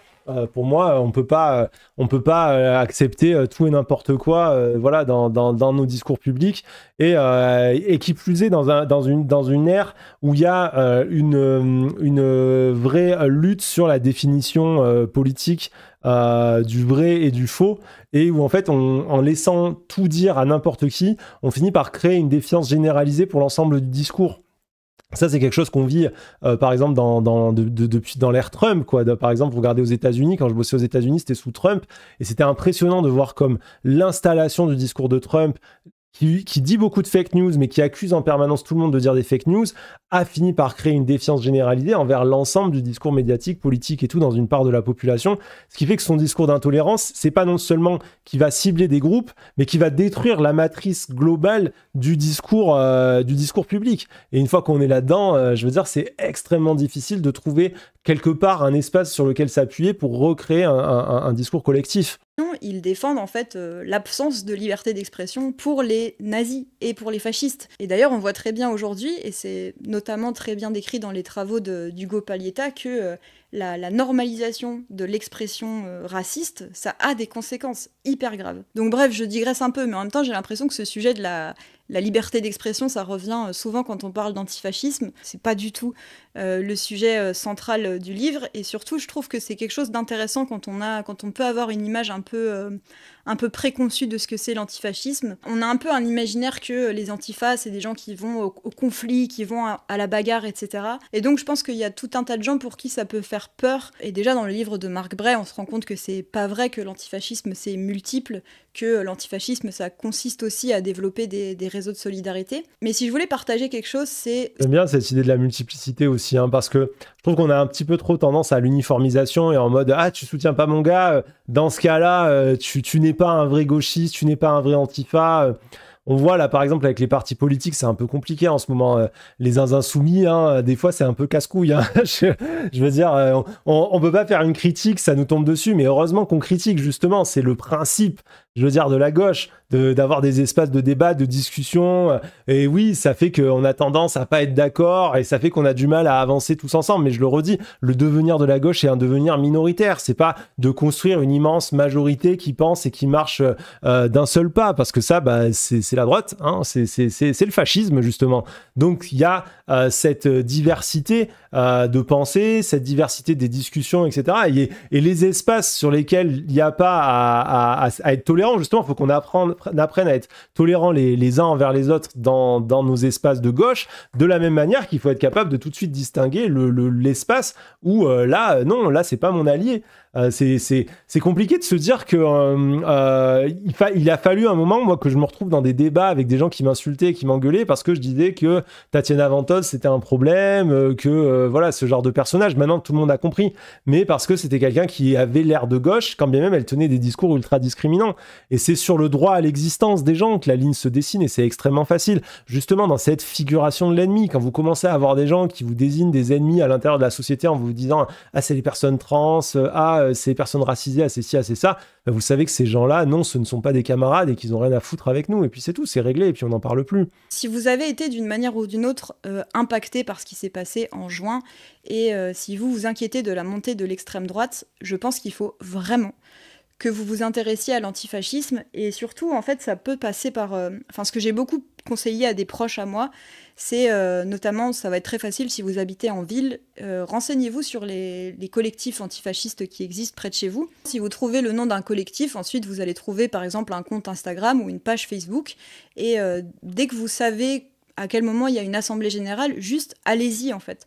Allez-y pour voir, pour écouter ce qui se passe, et je pense que vous serez très surpris ou surprise de voir à quel point ça prend énormément de forme, à quel point souvent les assemblées générales antifascistes, c'est aussi des espaces où il y a beaucoup d'associations, beaucoup d'autres organismes en fait qui viennent pour demander de l'aide, pour tracter à tel endroit, ou pour distribuer des denrées alimentaires, pour venir en aide à des personnes qui sont réfugiées sur le territoire, etc.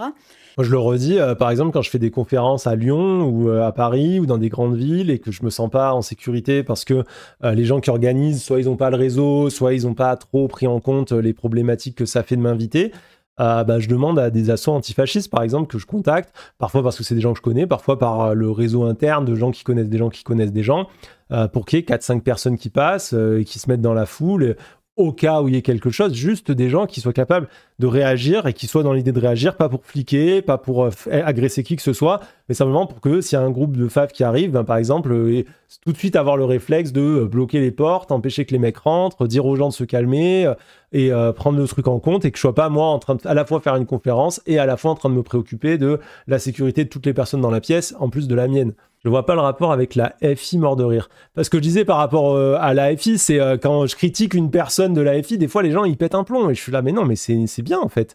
C'est important. Et après, vous avez le droit d'être d'accord ou d'être en désaccord. Mais il y a des gens, ils sont là en mode non, mais tu peux pas dire ça, je m'en vais, nanana. Et je dis, ah non, mais c'est trop.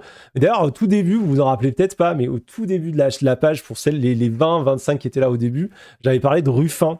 Et j'avais expliqué les problèmes que j'avais avec Ruffin et tout. C'était beaucoup moins clair, Ruffin, à l'époque, le problème qu'il pouvait incarner. Et il y avait des gens qui m'étaient tombés dessus. Et alors maintenant, tout le monde est d'accord. Mais sur le moment, vraiment, ça avait choqué les gens. Et j'avais dû passer un live à faire, aller voir la page Wikipédia, montrer tous les problèmes que j'avais avec le personnage. Et je pense qu'il faut faire la différence entre l'adversaire extérieur de droite qui fait des critiques infondées et complètement injustifiées, type c'est des antisémites, c'est ci, c'est ça, etc. Et la personne militante de gauche dont vous connaissez le travail, qui a le droit en fait d'avoir un regard dans l'espace militant sur ce que fait ou non la gauche. Et des fois, je pense que j'ai eu raison dans mes critiques, des fois j'ai eu tort, hein, j'ai déjà fait des mea culpa comme ça. C'est comme ça qu'on construit ensemble, c'est en étant collectif. Si on n'avait jamais rien dit à la France Insoumise, moi j'ai connu la France Insoumise il y a très très longtemps, elle n'aurait pas tout sa partie écolo, elle n'aurait pas toute sa partie féministe, elle n'aurait pas un discours antiraciste, anticolonial, etc. C'est des choses qui se sont construites parce qu'il y a des militants, militantes qui un jour ont levé la voix et ont dit non mais là je suis pas d'accord, il y a un problème sur ça, sur ça, sur ça. Et c'est la capacité d'écoute qui distingue aussi certains mouvements des autres, et c'est ce qui fait qu'aujourd'hui la FI, je pense, se maintient aussi bien politiquement, c'est qu'ils ont été capables d'entendre un certain nombre de choses et de les prendre en compte. Mais pour les entendre, il fallait les exprimer, et ça a créé du conflit à gauche à ces moments-là. Et c'est important, et c'est essentiel que ce conflit, il existe, au sens où c'est un espace de débat politique sain. Et il faut apprendre à reconnaître cet espace politique sain des attaques gratuites des autres. Et du coup, il faut comprendre à notre manière, à nous aussi, ce qui constitue l'ensemble de gauche et ce qui constitue nos oppositions politiques. Hein. Et du coup, juste venir à une assemblée générale, ça permet vraiment, je trouve, de déconstruire un peu l'imaginaire antifasciste. C'est des espaces qui peuvent être accessibles, je pense, à beaucoup plus de gens qu'on le croit. Et surtout, c'est des espaces dont on va avoir besoin. Je pense qu'il faut aussi un peu en finir avec le pur développement personnel militant, c'est-à-dire que là, sur cette chaîne, je parle de livres, et en fait, lire des livres pour comprendre les choses, être un meilleur allié, ou mieux comprendre ce qui vous arrive, c'est très bien, mais que si on est plus nombreux et nombreuses à insuffler un tout petit peu, juste un tout petit peu, hein, je vous parle pas de faire 8 heures de bénévolat par semaine, mais juste un petit peu de militantisme concret et de présence dans des réseaux de solidarité locale. Si on est un peu plus nombreux et nombreuses à faire ça, je crois vraiment que ça peut changer énormément de choses. Voilà, c'était le petit moment. J'aime bien, je suis totalement d'accord sur cette notion de développement personnel militant. Je trouve le terme ultra juste et très bien utilisé. Je trouve qu'Instagram, ça vend beaucoup ça. C'est beaucoup, on va se déconstruire, on va prendre des cours de déconstruction, naninana, machin, mais ça individualise le process. Là où j'ai l'impression qu'il faut je suis d'accord avec Margot, quoi, se reconstituer dans des collectifs. On en a parlé plein de fois sur ces lives, mais vraiment, pour moi, c'est l'avenir se joue là. Mais sachant que du collectif, on en fait ici, là, par exemple, là, ce qu'on fait là, c'est une discussion, un échange, etc. C'est un espace c'est un espace collectif. Maintenant, il en faut partout. Il faut reconstruire aussi du local, il faut reconstruire du maillage territorial. Je pense que c'est archi important et je pense que c'est là où on peut avoir un pouvoir d'action énorme et phénoménal. Et du coup, je pense que c'est vraiment une manière de penser qui est très importante, et déconstruire justement cette individualisation des process. Je trouve le mot vraiment développement personnel militant est très très juste. On doit se libérer de ces représentations et justement se dire comment faire pour faire des choses ensemble et comment je peux apprendre des autres en faisant avec. Moi, je pense qu'il y a des déconstructions que je n'aurais jamais pu faire par la théorie, par la lecture, parce qu'il a fallu de l'humain. En fait, il a fallu de l'humain, il a fallu du relationnel. Et je pense que ce que j'ai déconstruit sur le sexisme, ce que j'ai déconstruit sur le genre, ce que j'ai déconstruit sur la grossophobie, ce que j'ai déconstruit sur un nombre incalculable de questions, je l'ai déconstruit dans des relations. Et des discussions, des échanges par le contact, quoi. Et c'est très très important de faire ça. Se politiser sur Insta ou autre, c'est une première étape. C'est pas une première étape, c'est une étape. Ça fait partie du truc, c'est pas moins bien. Attention, hein, c'est pas du tout ce que je dis. Moi, j'y suis sur les réseaux, je trouve ça super. Hein. J'apprends des tonnes de trucs, c'est génial. C'est juste que ça ne peut pas forcément être suffisant. Et on a besoin de contact, en fait. On a besoin de se rencontrer et tout. Mais même la manière dont on présente nos politisations sur Instagram, je pense qu'il faut qu'on réfléchisse autrement. Et des fois, d'ailleurs, même sur la manière la notion de déconstruction elle-même, quoi.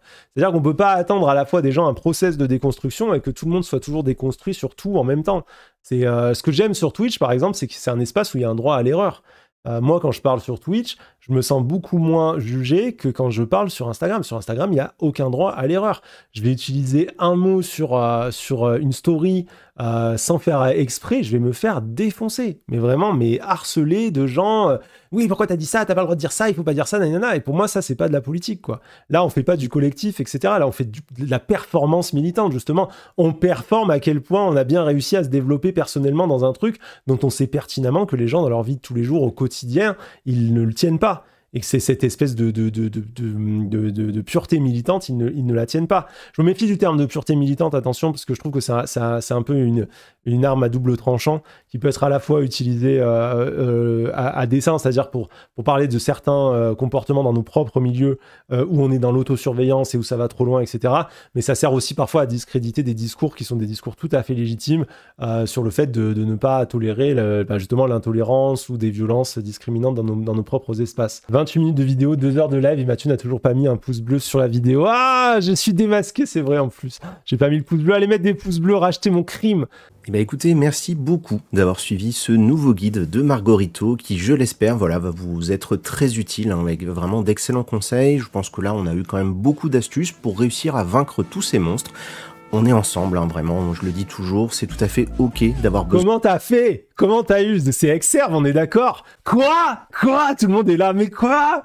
Insane! Exerve, c'est quelqu'un qui fait des grosses vidéos guides sur Elden Ring, Dark Souls et tout, qui a une chaîne YouTube hyper suivie. Le truc le plus inattendu de tous les temps, quoi. Incroyable. Besoin d'aide de temps en temps, surtout quand on est comme ça face à des combats assez difficiles qui semblent impossibles, mais qui ne le sont pas vraiment. On lâche rien, face au royaume des ombres évidemment. Merci à toutes et à tous, à la prochaine, ciao. Le préfet hurle à la mort, il appelle sa horde. Mettons nos enfants aux abris, allons abattre l'ordre. Moi, je trouve cette vidéo de qualité. Je sais pas pourquoi je suis remercié. En fait, si elle m'a dit, il y avait une partie où j'étais dedans et qui a été enlevée au montage. J'ai été coupé au montage. Et du coup, voilà, je suis dans les remerciements. C'est un peu classe. C'est quand même un peu cool. Vraiment trop bien, aucune critique à faire sur cette vidéo, vraiment j'ai adoré, j'ai trouvé ça génial. Allez mettre un pouce bleu, allez mettre plein de messages, envoyez de la force, ben gros big up à Margot, merci d'être passé sur le chat, c'est trop bien, super taf, super intéressant. Merci aux personnes qui ont sub, merci aux personnes qui soutiennent sur Tipeee, c'est grâce à vous que je peux continuer à faire mon travail et à animer vos post-déj de réflexion sur le fascisme. C'était quand même hyper intéressant, on a parlé de tellement de choses, c'était vraiment trop cool. Et puis écoutez, je vous dis à mercredi pour un live sur quelque chose, je ne sais pas encore quoi, je suis pas assez organisé pour savoir sur quoi faire mes lives. Et ciao!